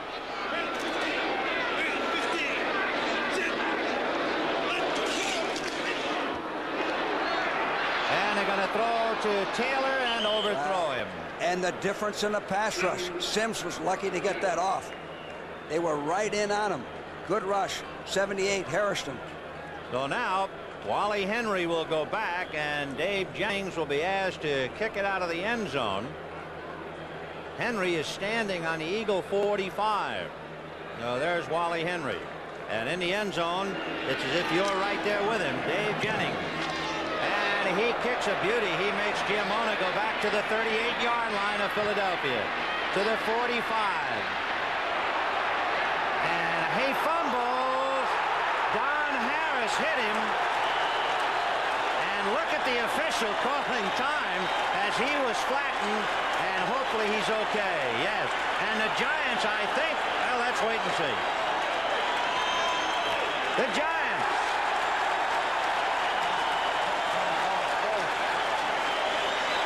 Let's take another look. That's number 37 of the Giants. He's an ex-teammate from yours, George. Don Harris. They picked him up for the Redskins. Not there. Harris has made contact here. Right there. Well, you know, Wally Henry is trying to fight for every yard. And when you do that, you expose the ball, you expose your body. There's a tendency to be hit from the blind side and fumble. So the Giants, from their own 8-yard line, picked up a ton of yards because of the fumble. They had it 4th and 22 from the 8, and they had it 1st and 10 on the Eagle 47. Well, you see, the Eagles, instead of having great field position around the 50, now are back on defense. So the Giants are playing aggressive, but they're also getting some good breaks. And for Dick Vermeil, he must be furious over 2 tremendous turnovers. So it is 2nd and 8 on the Eagle 45. Perkins and Gray going a slot left. Taylor and Matthews behind Sims. Bo Matthews, and he is still on his feet, and it would appear as if he has the first down. Boy, the hills are alive with the sound of Giant fans right now. Down on the field is Jeff Weston, number 73, who was starting because Brad Benson was hurt. And remember earlier, Gordon King had to come out. So the Giant offensive line taking a lot of licks at tackle, and they're banged up in that spot, but they're leading 16-3. Motorcraft for sure. Motorcraft for sure. How do you make the great lineup of Motorcraft parts even better? Jeff Weston, who played his college football at Notre Dame, is on the right-hand side of your screen, and look at the split and the tremendous pressure evidently on his left knee, and they take him off the field.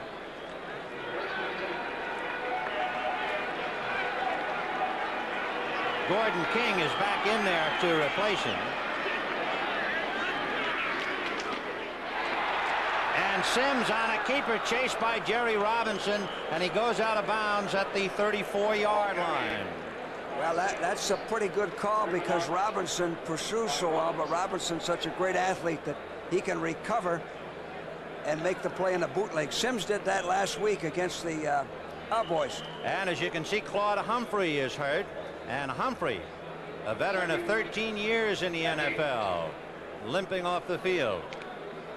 He's been backing up Dennis Harrison. The 2nd and 8 for Sims, and he gives to Matthews, and Matthews can't get a block. The Giants are really fired up. Matthews is running a little harder than I've seen him run in previous games. He's keeping those legs churning. There's an Eagle down and timeout for the moment.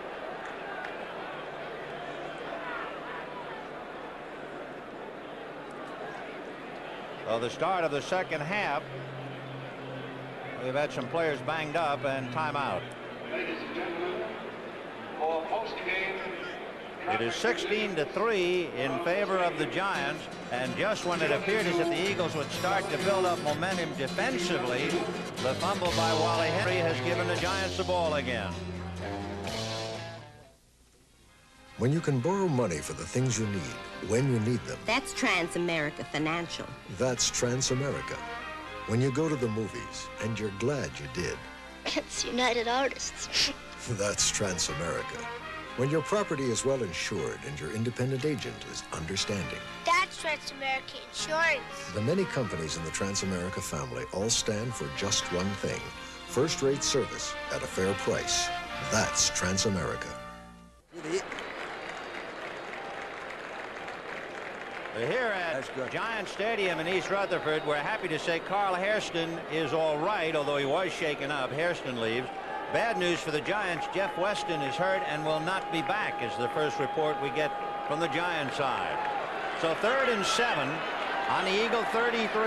Gray right, Perkins left. And in motion is Billy Taylor.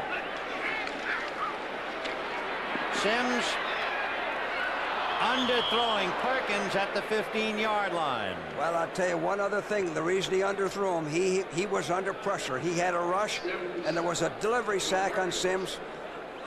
That's the difference in the Eagle defense. The Eagle defense has been on the field the entire half. Dave Jennings, 7 times in his 20 punts this year, 25% of the time, has kicked the ball inside the 20-yard line. So we'll see now what kind of a kick as he stands on the Eagle 45 to punt. Wally Henry is back on the Eagle 10. Low snap again. Look out, he's going to have to. He's a reverse to Danny Pittman, and Pittman is boxed in by Colbert and goes down at the 40-yard line. Boy. Bad snap, and that's the second bad snap today. Well, that's you see, they let Tobin go, and they have Peretta in there snapping. It was a planned play, but the bad snap threw the timing off. Good defense by the Eagles.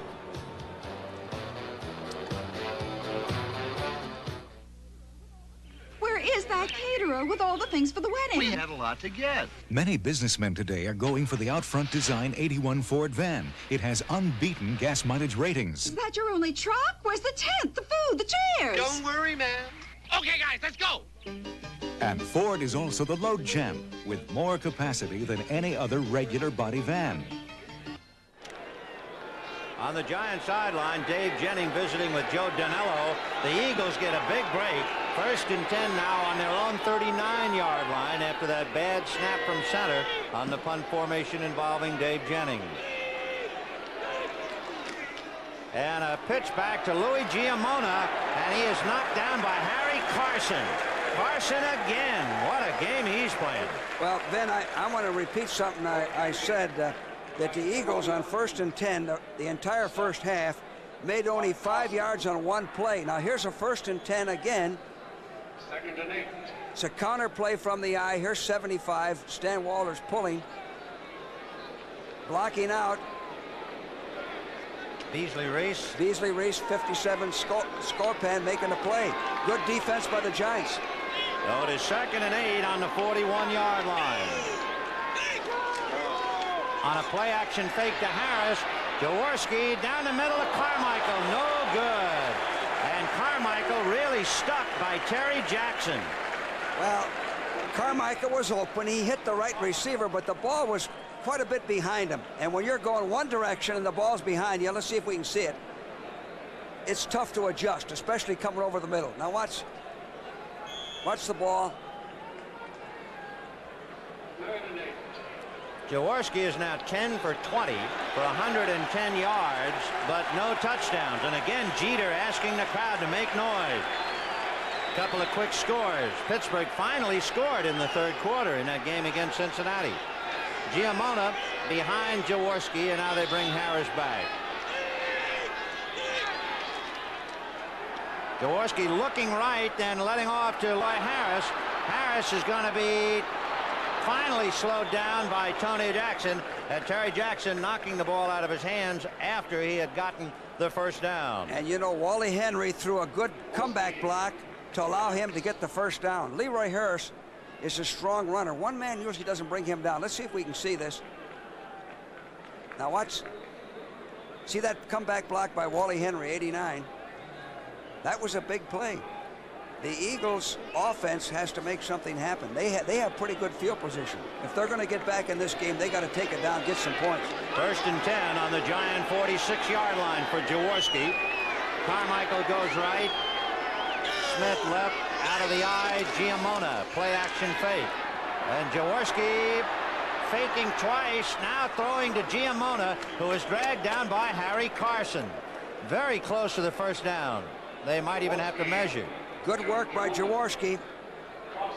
He moved around, got away from the rush, picked up 9 yards, maybe 10. First down. 10 yards. He made that happen on his own. So from the 46 to the 36 on that pass to Giamona. And of course, Giamona has a lot at stake considering that first fumble. He sure does. He gave them a touchdown. 1st and 10 on the Gent 36. Smith goes left. Carmichael is on a wing. Harris and Giamona behind Jaworski. And they'll try Giamona. And Louis spins, and he is dropped shy of the 30-yard line. Giamona is in a difficult spot. Not only is he playing for Wilbert Montgomery, he's the youngster who is the cousin of Dick Vermeil. Well, or I guess you'd say he's the nephew of Dick Vermeil. Yes. He's an all-out guy. He's one of their better special team players. He's one of these players you say, well, he's not big enough or fast enough, but yet he gets the job done. And he was an 8th-round draft choice here in New York by the Jets. A big 2nd and 5 for Jaworski. Harris is the setback. And he'll go to Harris. He's inside the 30. Well, not quite enough for the first down from this angle. What we were talking about earlier, now these last 2 series, they picked up good yardage on first down so that the Giant defense is really on defense. They have to defense the pass and the run. And Leroy Harris is badly banged up. And timeout. You know, Vinny, this is what we experienced. We had more bumps and bruises when we played on AstroTurf. We had guys that were sore for 2 weeks. So the crowd basking in an early fall day and basking in the radiance of a Giant lead, 16-3. Roll on in, America, to Sears First Automotive Savings Rally. Save 10 to 40% and get some of our lowest prices of the year on tires, shocks, batteries, and much, much more. There's heavy-duty jumper cable, $7.88, save $5. A battery charger, $29.88, save $10. A floor jack, $44.88, save $25. Leroy Harris shaken up, but fortunately able to walk up the field under his own power. He'll take a respite of the Eagle sidelines, and Giamona, along with Harrington, would be the running backs behind Jaworski. Wally Henry coming to the sidelines. Keith Krefley comes over to the corner. So John Spagnola is the tight end, and Perry Harrington will be the running back. Dallas has just scored. 22-yard pass from Danny White to Drew Pearson, 24-0. 3rd and 1.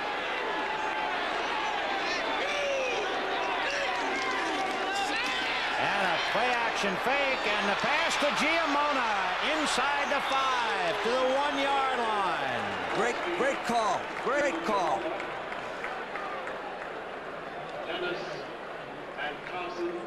Set up the run with play action. Makes a good fake. Hits Giamona one-on-one. Almost scored. So they picked up 26 yards as Giamona gets his nose down to the Giant 1-yard line, where it is 1st and goal for Jaworski. He has Harrington and Giamona, Prefley, Carmichael, and Spagnola. So 2 tight ends in this formation. Giamona, touchdown.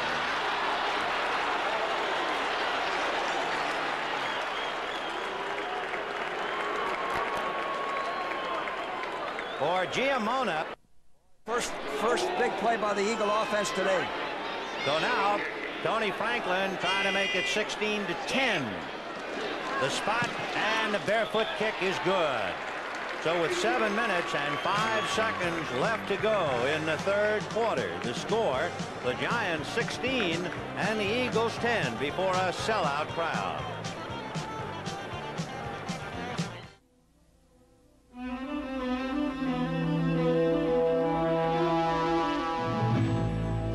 On the American road today. Louis Giamona scoring from 1 yard out. That's the first touchdown he has ever rushed for the Eagles. 4 years ago, Louis had scored a touchdown for the New York Jets. So it might have been only 1 yard to most of us, but it meant a lot more than that to Giamona. Once again, with the breeze swirling, Roynell Young holds the ball for Tony Franklin, and the kickoff will go down the left side. Danny Pittman from the 1 to the 10. And knocked down by Brown. The Eagles special teams are taking over. Thomas Brown, the rookie from Baylor, 6'4" and 240, lowered the boom on that play. So now the Giants will put it in play as we see Cincinnati-Pittsburgh, and they're beginning to narrow the gap. That was 17-0 at the half, and Pittsburgh coming alive. 1st and 10 on the Giant 14-yard line. 6:56 in the 3rd quarter. 16-10 Giants. Here comes Larry Heater, and he got to the 15 and he's tripped up. And of course now in a 16-10 game, you go back to that point after by Joe Danello that hit the upright and bounced away. That's right. Every play is a big play. The Eagle defense has played well this second half. The Eagle defense has overcome some bad field position. The Giant offense now has to get something going. They've lost the momentum they once had. 2nd and 8 from the 16-yard line for New York. 6:22 in the 3rd quarter left. Heater and Matthews. Play action fake to Matthews. Sims is going to be swallowed up. Jerry Robinson and Carl Hairston dropped him inside the 15-yard line. Then the difference this half on the Eagle defense is better pass rush. Why, George? Have you spotted any particular Well, I reason? think they're coming off the ball a little better. They've dogged some. They've run some stunts. Now, this time it was set up by good coverage. Sims didn't see anybody open. It took him longer to throw the ball, and as a result, the rush got in there. That's the first sack today by the Eagle defense. Hairston and Robinson bringing him down at the 14-yard line. That's where they started, so it's 3rd and 10.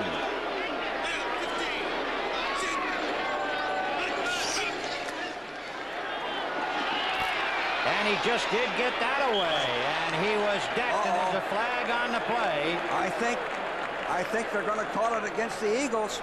The man who hit him was Dennis Harrison, 68. No, it's against the Giants. Yeah, Harrison really put some rush on him. 72 offense, refused, 4th down. King was holding. And there's the hit by Harrison. Yeah, delivery sack, barely got the ball off. The Eagle defense pass rush has been the difference. So Dave Jennings will be kicking to Wally Henry. Jennings kicking from the end zone. Henry standing just in Eagle territory. Another low snap, and Jennings arrows one that makes Henry go back to the 42 of Philadelphia. Pittman and Marion, and finally Peretta knocked him out of bounds. You know what Henry did that time? He shows me that he learned something. He just took off and ran. He never mind cutting back and changing directions. Get all the yards you can. Protect the ball and get all the yards you can. The Rams leading the Cardinals 7-0. Ferragamo passing 9 yards to Willie Miller. Meanwhile, Dallas finally surrenders a touchdown. Steve DeBerg to Dwight Clark. You know, many times a kicker's having an off day and it isn't his fault, it's the center. Yes, there have been some very bad snaps by the Giants. 1st and 10 Eagles on the Giant 39. And they're going to set a screen for Charlie Smith. Scorpan, among others, bringing him down as he got to the 30-yard line. And a flag. And the way the Eagles are reacting, it's going to be against the Giants offside. That's what it is. Now, you see, the Eagles are also taking over Vin on 1st down. There's another 1st down on 1st and 10. They're Number on 70 offense. defense, offside, penalty refused. That's Gary Jeter, who was trying to get a little rush and couldn't do it. You know what happens on that is the defensive man lines up side, and he doesn't realize that he is lined up offside. So it'll be 2nd and 1. The ball is just inside the 30-yard line. Harrington is in there now as a running back with Giamona out of the eye. And they'll go to Giamona. And Gary Jeter just swallowed him up, but he picked up the 1st down before Jeter got to him. I think Harrington's going to develop into a good back. He just needs experience. On that last play, he threw a pretty good block. He was the lead blocker. Perry Harrington, who is in there for the moment, is a rookie out of Jackson State, number 35, and you can see Dick Vermeil doing a little cheerleading on the Eagle sidelines. The Giants led 7-0 and went on to lead 16-3, but the Eagles are coming back. Jaworski looking for Giamona, and he's got him, and he's brought down by Beasley Reese inside the 20-yard line. Well, this is a much different looking Eagle offense. More positive. They're doing things to open up the game. Putting a halfback out there, 1-on-1 on the corner.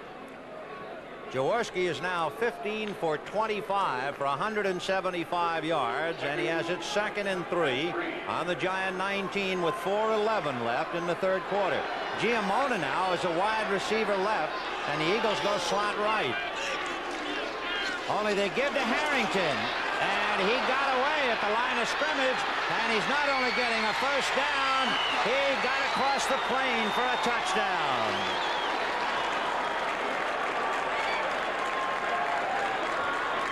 You know, we said here we think this guy's going to be a pretty good back. He was a 2nd-round pick. He showed some natural running ability here. A lot of backs that have been hit for a loss or for just a few yards. Now the hole is jammed up. He pushes off outside. He turns it on. Heads for the goal line. He runs the 40 in 4.4, and to give you an idea what kind of a football player, at Jackson State, he was only 34 yards shy of Walter Payton's record. That's right. So he can move it. And talking about moving it, so can Tony Franklin. The spot, the hole by Chiara, and it is good. And so the Eagles exhorted with a flag on the play, and we'll wait and see if they have taken the lead. Flag on the play.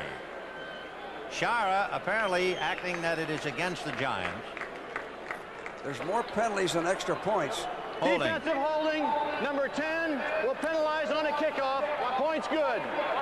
So Brad Van Pelt is charged with holding. There is Perry Harrington, a 2nd-round draft choice this year, 5'11", 210, 22 years old, who has moved the Eagles off the floor into a 1-point lead, a lead that is only so because of a Joe Danello point after that hit the left upright. This shows a lot of character on the Eagles football team, on the coaching staff, on the togetherness of the squad. The Giants had this club on the ropes. Now they're ahead 17-16. There's still plenty of time for the Giants to come back. Now the test of character is on the Giants. Larry Heater, the rookie out of Arizona, will go deep for the Giants. And the Eagles, for the first time, put some numbers up in their behalf and take the lead, 17-16, 3:55 left in the 3rd quarter. Heater's the deep man, Johnson on his right, and Pittman on his left. And ever since the second half started, Roynell Young has had to hold the ball for Tony Franklin. And Vinny's kicking off from the 40. He'll probably kick it out of the end zone. He has a very strong leg. So the officials getting it squared away. Tony Franklin, the first kicker to ever get a full scholarship at Texas A&M, and of course got world headlines 4 years ago in a game against Baylor. Kicked field goals of 64 and 65 yards. And this time he just kicks this thing all the way to Delaware. So the Giants will put it in play, 1st and 10 on the Giant 20-yard line. The last time they had the ball, it was on the 14. The golden opportunity for the Giants was on the Wally Henry fumble when the Giants had it 1st and 10 on the Eagle 47 and could not capitalize on it. Cincinnati hanging on now. Pittsburgh had Matt Barr kick a field goal from 35 yards, so they're just 1 point down. They were trailing by 17 earlier. 1st and 10 on the Giant 20. 3:51 left in the third. Gray goes right. Johnson is in there now as a wide receiver on the left side. And the pass is to Billy Taylor, and it appeared to go through his legs and arms. Jerry Robinson over there to cover. Taylor had been rested. Larry Heater was in there, but he's back in now. Well, it was a low pass, been thrown very hard at short range. Taylor had not much of a chance to catch the ball. Taylor last week not only was rushing 13 times, but Taylor also caught 3 passes. He had a most productive day. 2nd and 10 from the 20.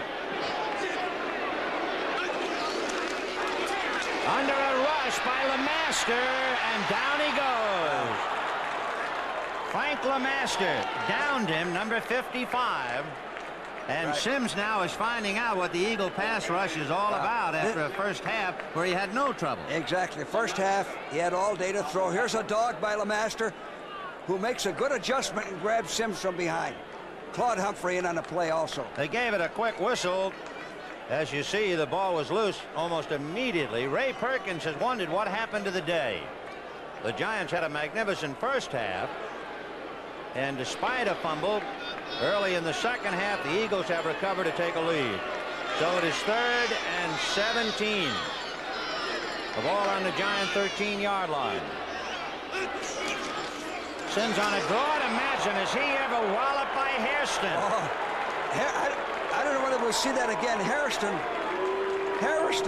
was not touched. It's a wonder there wasn't a fumble on that play. Now here it is. The same Hairston who was hurt earlier. Yeah, Hairston ran a stunt, came around, hit Matthews just as he got the ball. And now a familiar sight, Dave Jennings kicking from the end zone. That's what he's done all this half. Wally Henry on the Eagle 48. And a better snap from center. And Jennings gets off a good kick. Henry going back to his own 39. To midfield, boxed in and swung down by Haynes. Mark Haynes, a first-round draft choice who is now on special teams. A rookie from Colorado brought down Wally Henry. I'd rather see my punt returners come right straight back. There's By the way, he's a first-round draft choice who's playing special teams. Isn't that kind of a shock? Well, they tried him out on the corner, and he left a little bit to be desired. He needs more experience, but he's still a good prospect, and he'll develop. I started to say, I like my punt returners to turn it right upfield. Don't run around and get a clipping and possibly fumble the ball. 1st and 10 on the Giant 47, and here comes Giamono with Harrington blocking for him, and he's grabbed from behind by Gary Jeter, number 70. Jeter's a fine defensive end. They have 2 excellent defensive ends, Jeter and Martin. You know, you talk about chips off the old block. Gary Jeter from USC had 2 uncles who played in the NFL, so that runs in the family. Yes. You can't hold your block very long on a guy like Jeter. So they lose one. That makes it 2nd and 11 on the Giant 48. And the crowd exhorting the Giant defense to hold. Carmichael in a slot left. Jaworski looking right once, then going deep down the right side. No good. Terry Jackson defending against Wally Henry, and a flag on the play. Then an illegal jam as he made his move to run an out and up. He was jammed. Penalty against the Giant defense. Maybe we'll see that. It used to be that was completely legal. Now when they changed the rules on no jamming beyond the 5-yard line, that's an automatic first down. That's probably one reason why we're seeing so many high scores. It is.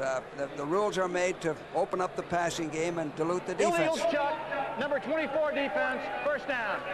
Yeah, that was Terry Jackson who put the chuck on Wally Henry. Terry went to school at San Diego State. They're putting him on Carmichael. Wherever Carmichael goes, Jackson goes.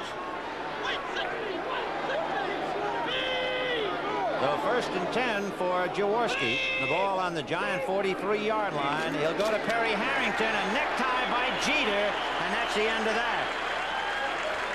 So Harrington, who ran for the touchdown for 18 yards, is necktied by Gary Jeter. I'll tell you something, Ben. Not many teams are going to run against this Giant defense. They do a heck of a job stopping that run. They're very active, and they're physical, and they keep coming. On the sideline, Joe Pisarcik, who has been on both sides of the coin. He has. He hasn't won very much since he's been in the National Football League. Joe was a free agent for the Giants back in '77. Now the backup quarterback for the Eagles. 4 seconds. So it is a second down play, short yardage, and Jaworski pumps, goes deep. He's got Wally Henry at the 20-yard line. You know, Ben, Jaworski got that ball off just at the end of the 30-second clock. The clock went 0 as he snapped the ball. Great throw, good catch, right down the seam. A seam pass, good against a zone defense. They'll spot it on the Giant 21, so he picked up 22 yards on the pass play. We have 34 seconds left in the third quarter. That belongs to the Eagles. That's for sure. They've scored 14 points so far. I believe that's Wally Henry down.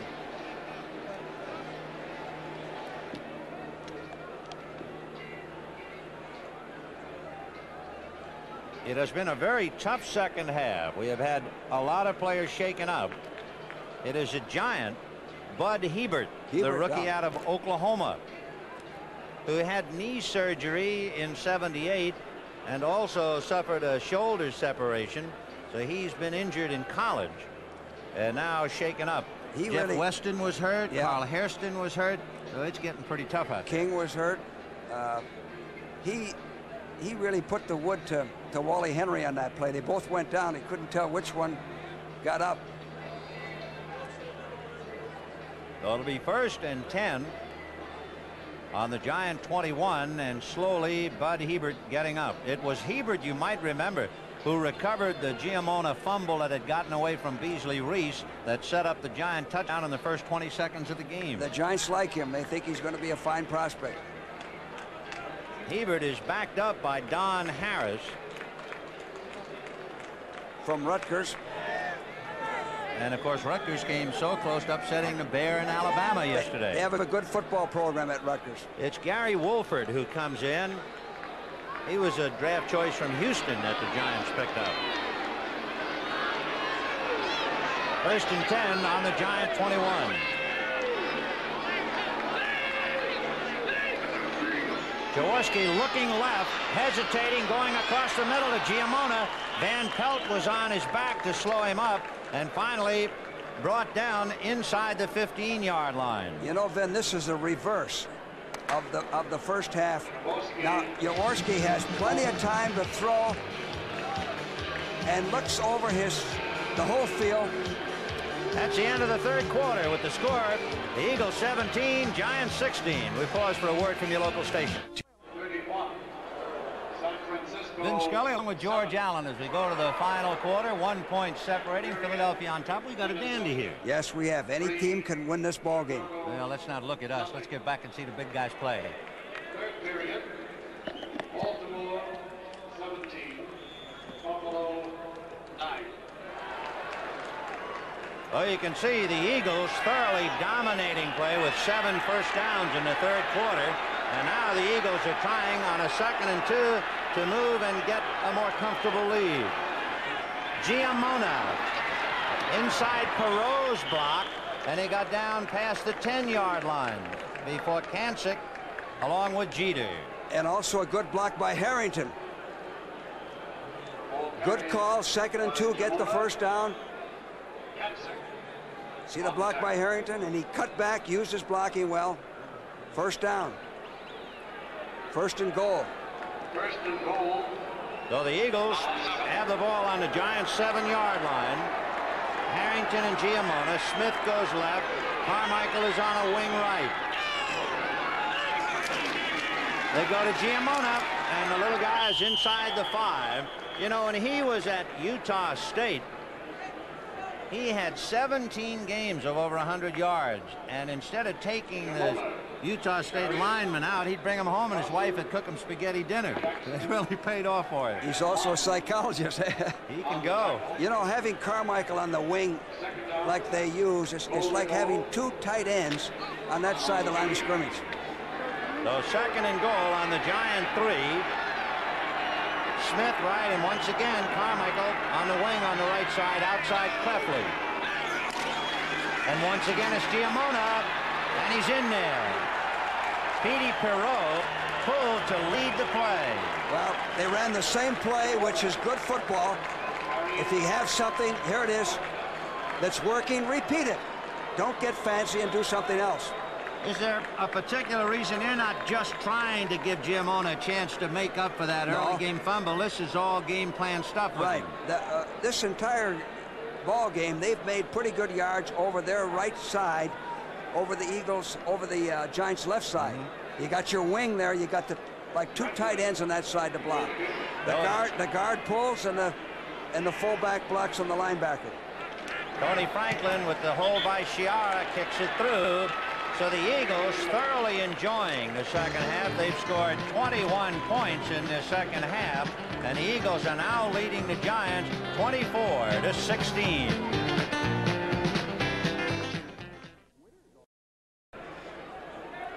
There's a badly banged up Giant across the field, and we'll find out who that is. Meanwhile, the Eagles have scored 3 times on touchdown runs, 2 by Giamona and the other by Harrington, and the Eagles are now leading 24-16. Tony Franklin's kick will be fielded by Larry Heater at the 5, to the 15, to the 20. John Chiara, number 21, hit him first. And evidently over on the Giant sideline, Bud Hebert, the man who was injured earlier on the pass to Wally Henry, has injured his back. And Bud Hebert will have to leave. He's the rookie from Oklahoma. And we're sorry to report that. The Philadelphia scoring drive, those numbers are interesting. How about these? Jaworski has passed for 216 yards. Sims has passed for 61 yards. Heater to the 25, falls forward to the 26-yard line. Larry Heater. Well, Jaworski has had great protection. He's had all day to throw. He can look the field over. That's what Sims had the first half. The difference in this half is that the Eagles defense has stopped the Giant offense cold.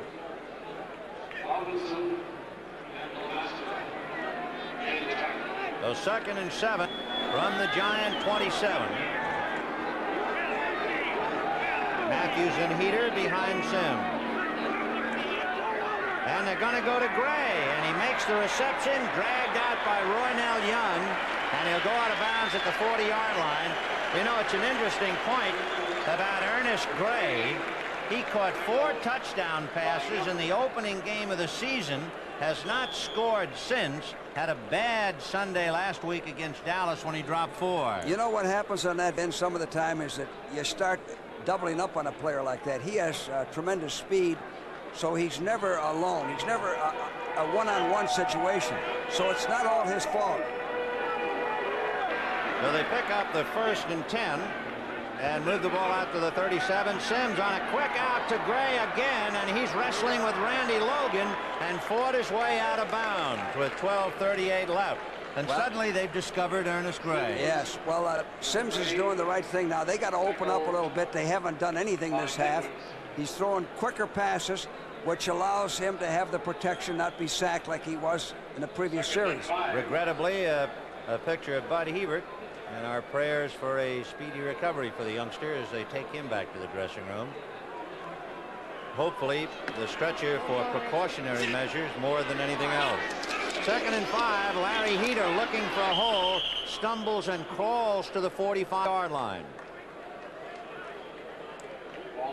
Well, he's mixing his runs and passes in there, trying to keep the Eagle defense honest. Now they got a tough situation here. It's 3rd and 3. 3rd and 2, I guess. 3rd and about 2, yep. Yeah. What, do you run or do you pass? Ball out just shy of the Giant 45-yard line. Gray goes right, Johnson goes left. Heater and Matthews, the running backs, and both backs release. Sims over the middle, and it's to Milady. John Bunting making the tackle. Milady. Well, it's a possession type of pass. He's held up by Bunting and just gets it in. You know, up until this last series, man, the Giants had only made 14 yards passing and 10 yards rushing this half. Well, they're hurting, no doubt about it. And, of course, the missed point after is haunting them because they're down by 8. A touchdown will only get them close. Sims on a play-action fake getting heat from Harrison. Throws on the run out of the hands of Lemaster, caught by Berge. And Berge is knocked out of bounds. You know what that shows? Got his hands on it, and Berge made the interception. That shows two things. It shows our quarterback scrambling, and when you scramble and throw the ball, you don't know where the defense is. It shows Berge's second effort. Watch Berge come over there, hustling all the way, and makes the play. JCPenney's incomparable MCS Series 45-watt receiver and 3-way linear phase speakers. One sound will tell you all you need to know about their specs. One look will show you what a great buy they are at $749.85. But look again. Right now, these incredible components are on sale as a package for an unbelievable $499. JCPenney's MCS Series 45-watt receiver and linear phase speaker sale. The value is crystal clear. Motorcraft for sure. Motorcraft for sure. How do you make the great lineup of Motorcraft parts even better? George Sims had both backs releasing, so he was all alone back there. Exactly, and then it shows when you start to scramble and put the ball up, you don't know where the defenders are coming from. 2 men right in the area, and it shows Berge's good hustle to get the deflected ball. Back to live now. 1st and 10 Eagles on their own 45, and it'll be the second man, Giamona. And he gets maybe a yard on the play. There's a flag on the field, a late flag. Face mask against the Giants. So the entire second half, it's been a complete turnabout. Exactly. Just the opposite. The first half was all Giants. Second half, all Eagles. The Eagles haven't made many yards up the Giants' middle, up the gut. The call now from Gene Barth. Personal foul, grabbing the face mask, number 61 defense, 1st down. And of course, for the Giants, Phil Kansick, a rookie, was guilty of the infraction. The free agent who just came back after being on the injured reserve with a shoulder injury. Jaworski to Giamona, and Giamona still on his feet is driven out of bounds, and they will mark him going out at the 34-yard line. By the way, Ben, they like Phil Kansick. They think he's a very aggressive type of guy, and he can develop into a football player. Went to school at North Arizona. By the way, Dallas is really taking advantage of a very shaky 49er defense. We've seen them enough times to say that. That 49er defense is porous. It is 38-7 Dallas in the second quarter, and Drew Pearson has caught 3 touchdowns. Meanwhile, New England breezing over Miami 24-0. A second down play for the Eagles, leading by a point. And here's Harrington dragged down at the 30-yard line. He has to get across the 30 for the first down. Well, you know that New England score. New England has the personnel to play with anybody. They might be waking up and realizing their potential. The Eagles, of course, had to wake up and realize their potential after a drowsy first half. And you can see the Rams leading the Cardinals 14-0. St. Louis has figured prominently with these two teams. They administered the Eagles' only loss, and they gave up the Giants' only win. So on a third down play, Jaworski has less than a yard, so he'll try a sneak. Boy, I don't know whether he made it then. Sims was doing a perfect job on the Giant sneaks, and Jaworski decided to try it. Depends on where they spot it.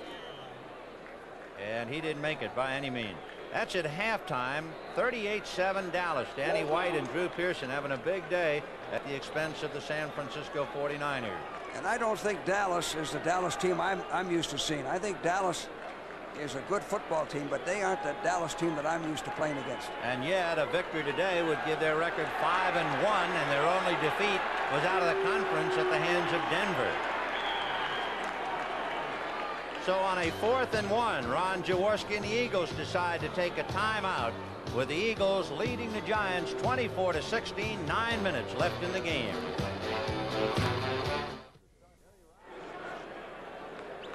Jerry Robinson and John Bunting, two of the fine linebackers of the Eagles, chatting on the sidelines.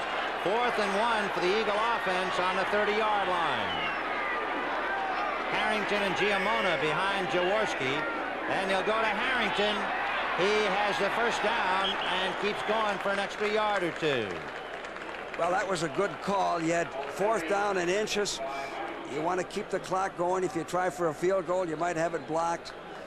You're looking for another touchdown and want to keep the Giants on defense. So that was good strategy to go for it on 4th down. By the way, of course, the key play on this drive, that interception by Bill Berge. What a marvelous ball player. Great to see him back. It is. At his age, the way he worked in the offseason, Ben, to come around and play, and he's playing well. He had a great game last week against the Redskins. 1st and 10 for the Eagles. And Jaworski on a play-action fake to Giamona. Will go deep down the middle. No good. It was intended for Charlie Smith. Flag on the play. And the man who was guilty perhaps is Mike Dennis, the rookie from Wyoming. It looked like Mike Dennis was all over him. He has a football family. His brother, Charles Phillips, plays for the Oakland Raiders. Here it is, play action. 1st and 10, good call. They've been running the ball well. He has plenty of time to throw. There's the throw. Dennis was right on him. Yeah, right on top. Well, they'll spot the ball on the 6-yard line where it is 1st and goal from the 6. That's a 21-yard pass penalty. 24-16 Eagles, 8:23 left. And Jaworski driving for another 7. Giamona going wide. Good block on one part, but not enough. And it was another veteran who threw the block, Woody Peoples, number 69, but there were too many Giants around. Speaking of Woody Peoples, since he came here from the 49ers, he has done a heck of a job. You'll see number 69 pulling. He's 37 years old, and Dick Vermeil had written a letter asking Peoples to retire, and people said, I don't want to retire. And Vermeil said, look, I can't have you as a part-time 37-year-old sitting on the bench. People says, I'm going to play regular. And there he is out there. That's the type of guy he is. It's a great story. So it is 2nd and goal from the 7. Play action fake to Giamona. Jaworski, a lob to Keith Crefley in the end zone. And a flag on the play. A late hit on Jaworski. By Gary Jeter. It'll be a touchdown, and you'll see Jeter. Watch this. This is a bootleg action. The quarterback can either run or pass. Roughing the passer, 70 defense. Jeter's going to knock a syllable off right there. So Crefley in the end zone. And for Keith Crefley, that would be his 2nd touchdown of the year. And now the Eagles have broken it open, leading 30-16 with 7.5 minutes left. for Jaworski, who has passed for over 200 yards. That's his first touchdown pass of the day. The point is good. That's a tough play to defense down there. Very difficult. With a quarterback like Jaworski, you can run it over, you can throw it over. Now's when you want to try an onside kick. Tonight on CBS starts with a brand new edition of 60 Minutes, followed by Archie Bunker's plays, One Day at a Time, Alice, the Jeffersons, and Trapper John M.D. That's all tonight on CBS. And the Eagles, they fly high, not only in Mobile, but here in East Rutherford, New Jersey. You can kick a pop fly from the 50 here, Ben, and get a real short, high kick. A personal foul after the touchdown and point after. Heater bobbling, picks it up at the 1, to the 5, to the 10, and out to almost the 20-yard line. Larry Heater. 7 minutes and 24 seconds left in the game. The Eagles 31, the Giants 16. You know, last time these two teams met, the Eagles were so explosive. Yeah. They scored 35 points in 38 minutes against the Giants. And they have almost done that in the second half today. Meanwhile, Joe Pisarcik tuning up on the sidelines. And, of course, if the ex-Giant comes in, that'll shake him up here. Guy Morris practicing snaps to him. But right now, 1st and 10, and the Giants try to shake themselves from the 15. Sims throwing to Pittman.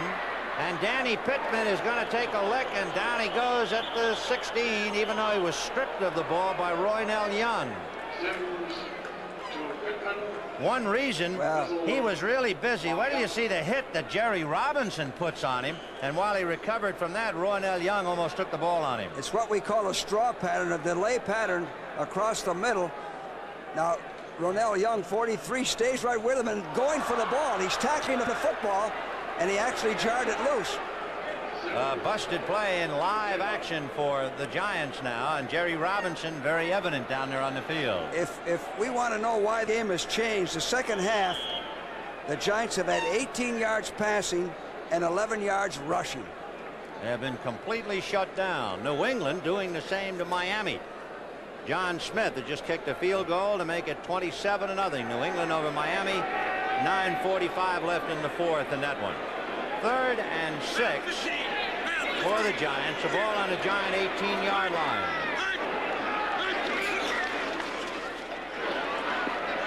Sims this time gets a little protection, throws it away. He had 2 receivers, but he couldn't get either. Mulledy along with Pittman. And he had Harrison right in his face coming around.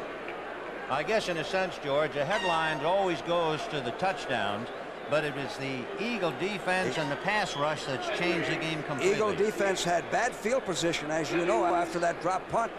The first series, they've played great ball the second half. So Dave Jennings will be punting, and for him, it's almost like the weekend off. He's finally out of the end zone. And Dave still did not get a perfect snap. The ball hitting at the 45.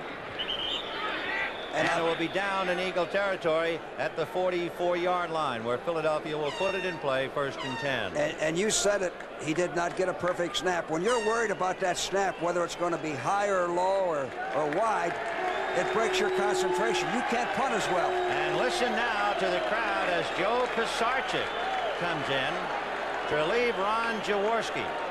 Pisarcik has only thrown 5 passes so far this year, and he's 3 for 5. No touchdown. I think I won't try to overtalk the crowd. Campfield and Harrington behind Pisarcik. He'll stay on the ground to Campfield, and Campfield gets out to midfield.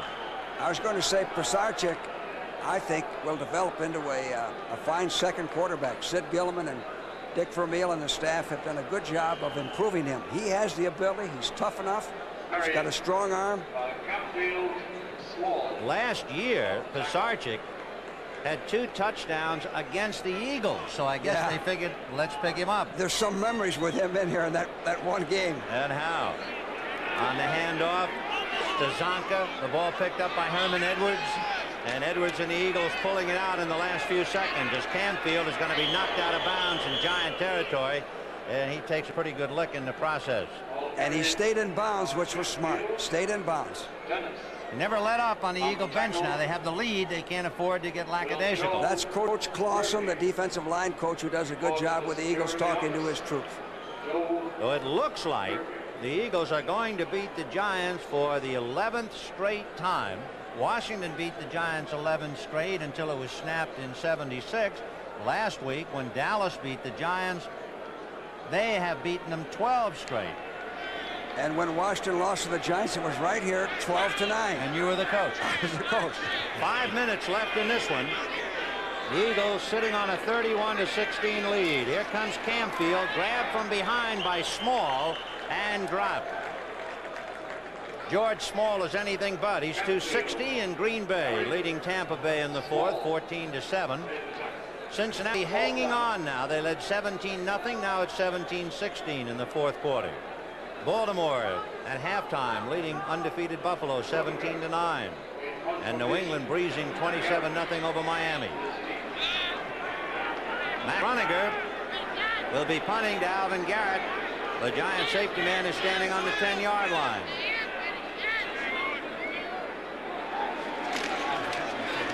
And Roniger gets it away, wobbly as it will hit on the 30-yard line and take an Eagle bounce, rolling out of bounds at the 21-yard line, and that's where the Giants will put it in play. Some other scores: big day for Danny White and for Drew Pearson, 3 touchdowns, that combination.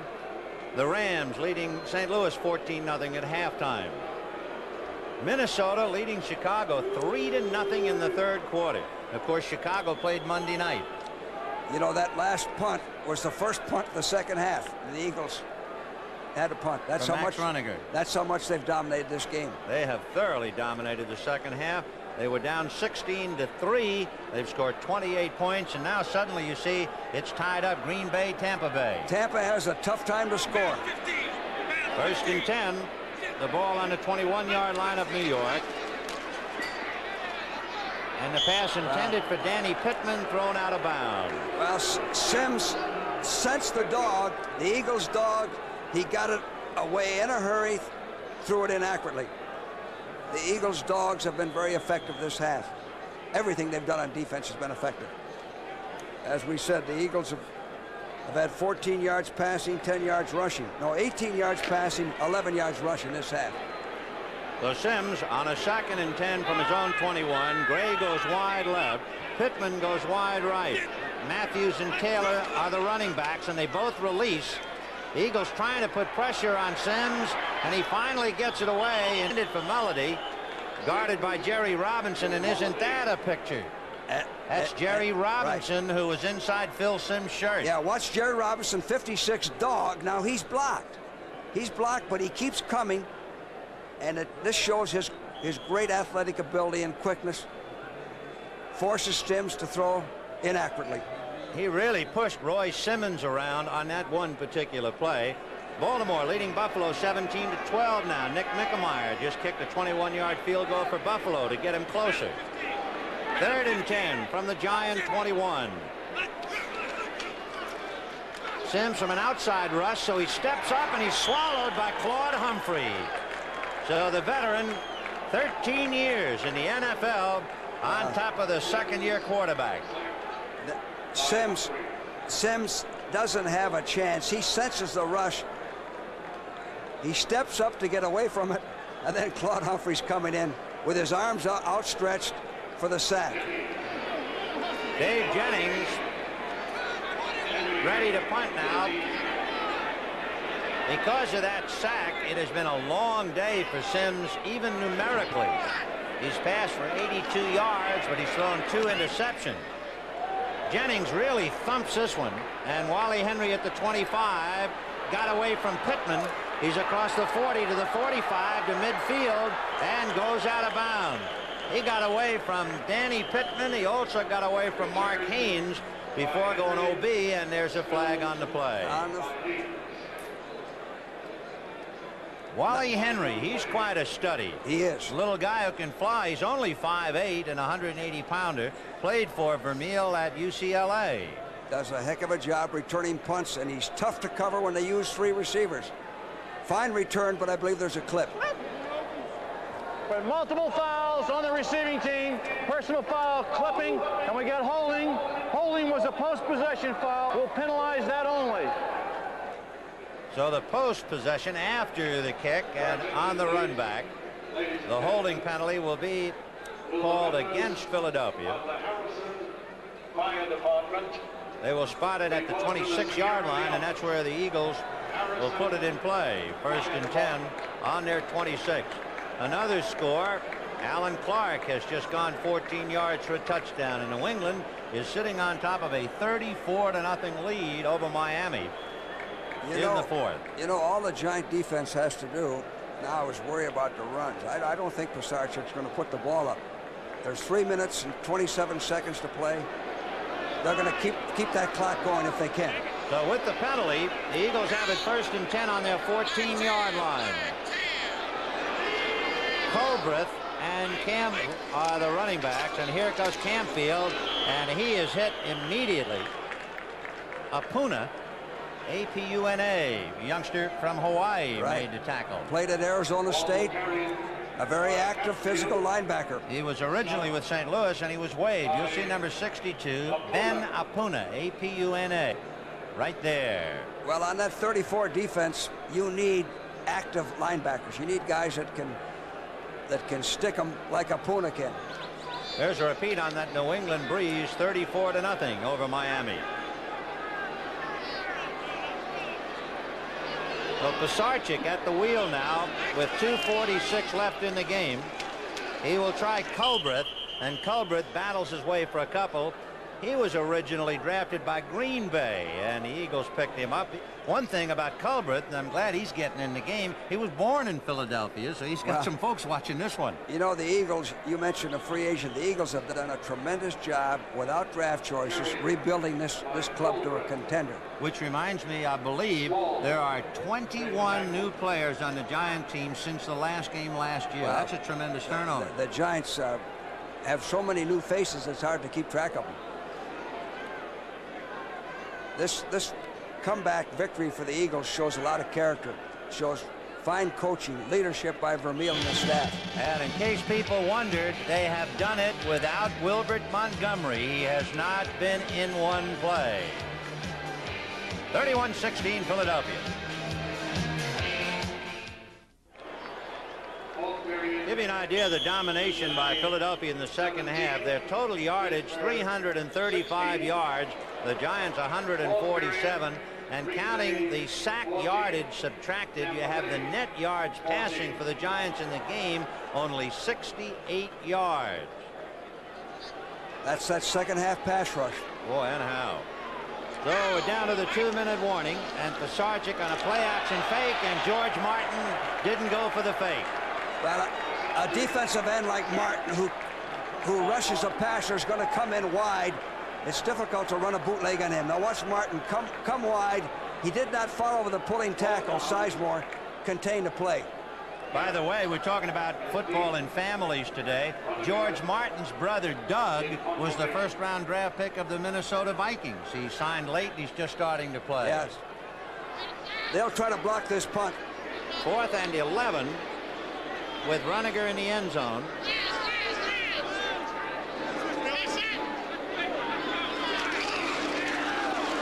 And he got it away. And Garrett standing on the 45 and is buried right there. John Shara, who was another player under Vermeil at UCLA, down there to make the tackle. He's an excellent special team player. He doesn't make mistakes. Our executive producer, Charles Milton III. Produced by Perry Smith. Directed by Sandy Grossman. Our thanks to Dr. Bobbs for all of his statistical help today, and to all of the other fellows who have worked so hard to get this one on the air. It was a Giant first half and a Philadelphia second half, and it has turned out to be a Philadelphia 31-16 lead as the Giants put it in play on the Eagle 44.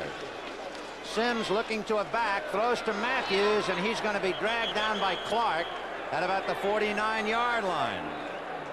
Well, they're going to lose 4 or 5 yards on that. We can duck in another score. Rick Danmeyer has kicked his second field goal, and Minnesota leading Chicago 6-0 in the third quarter. 53 seconds left in the ball game, and Sims trying to get one more. Hairston can't get him. Sets up and throws complete to Danny Pittman. Pittman to the 36-yard line, upended by Bernard Wilson. Boy, Sims was running for his life. Boy, there. that's exactly what he was doing. Yeah. He wasn't avoiding tacklers. He was running for his life. Hairston tried to bring him down with one hand and just missed him. Now watch this. Hairston is coming in there like a bullet. I believe there may have been a little holding on that play. And here's Pittman making the reception in front of Roynell Young. Now fighting Young, he got away from the rookie. And Danny trips and is belted by Bernard Wilson down at the 35-yard line of the Eagles. You know, Vin, another thing this shows, it shows the great teamwork of the Eagle organization. They've got a real contender here today to win and come from behind with all they had going against them. Shows tremendous leadership. It also shows the fine leadership of Leonard Tost, who's hired good people and let them do their job.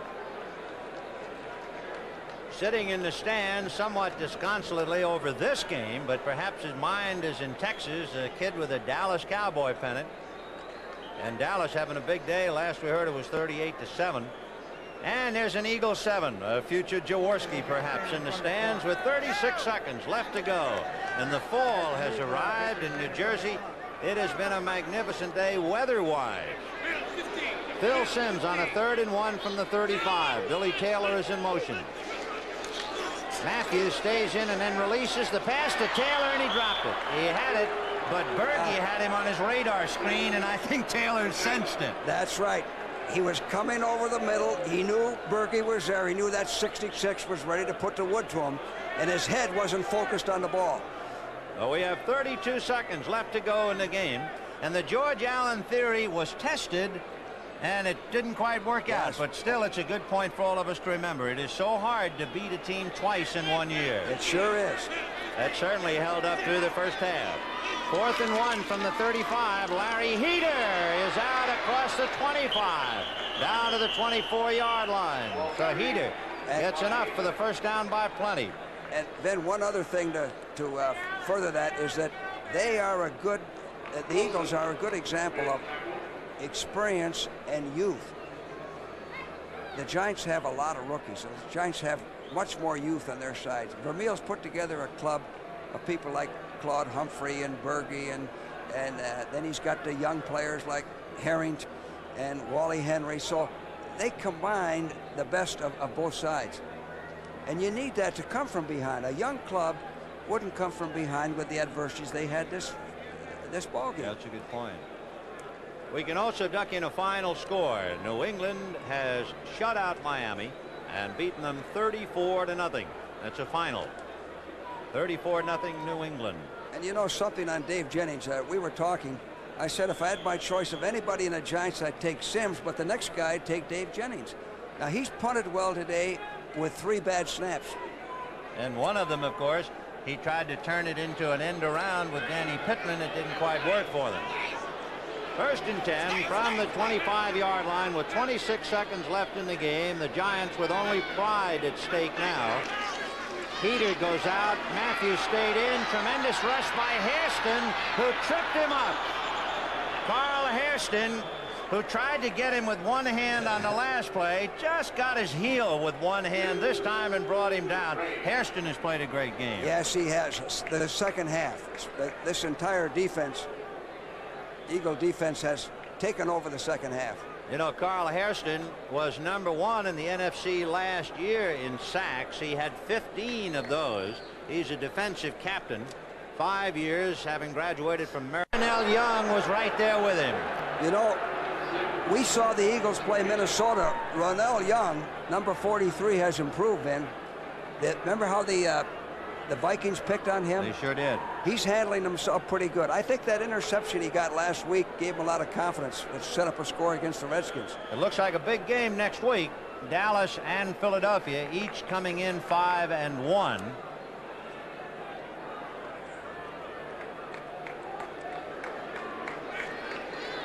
3rd and 10 from the 25. And a reminder, CBS Control with Brent Irv and Phyllis, scores and highlights of all the games today immediately after this one.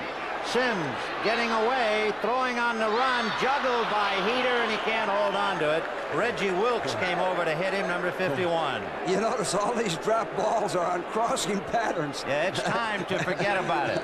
4 seconds left. Time for one play. They got to throw it in the end zone.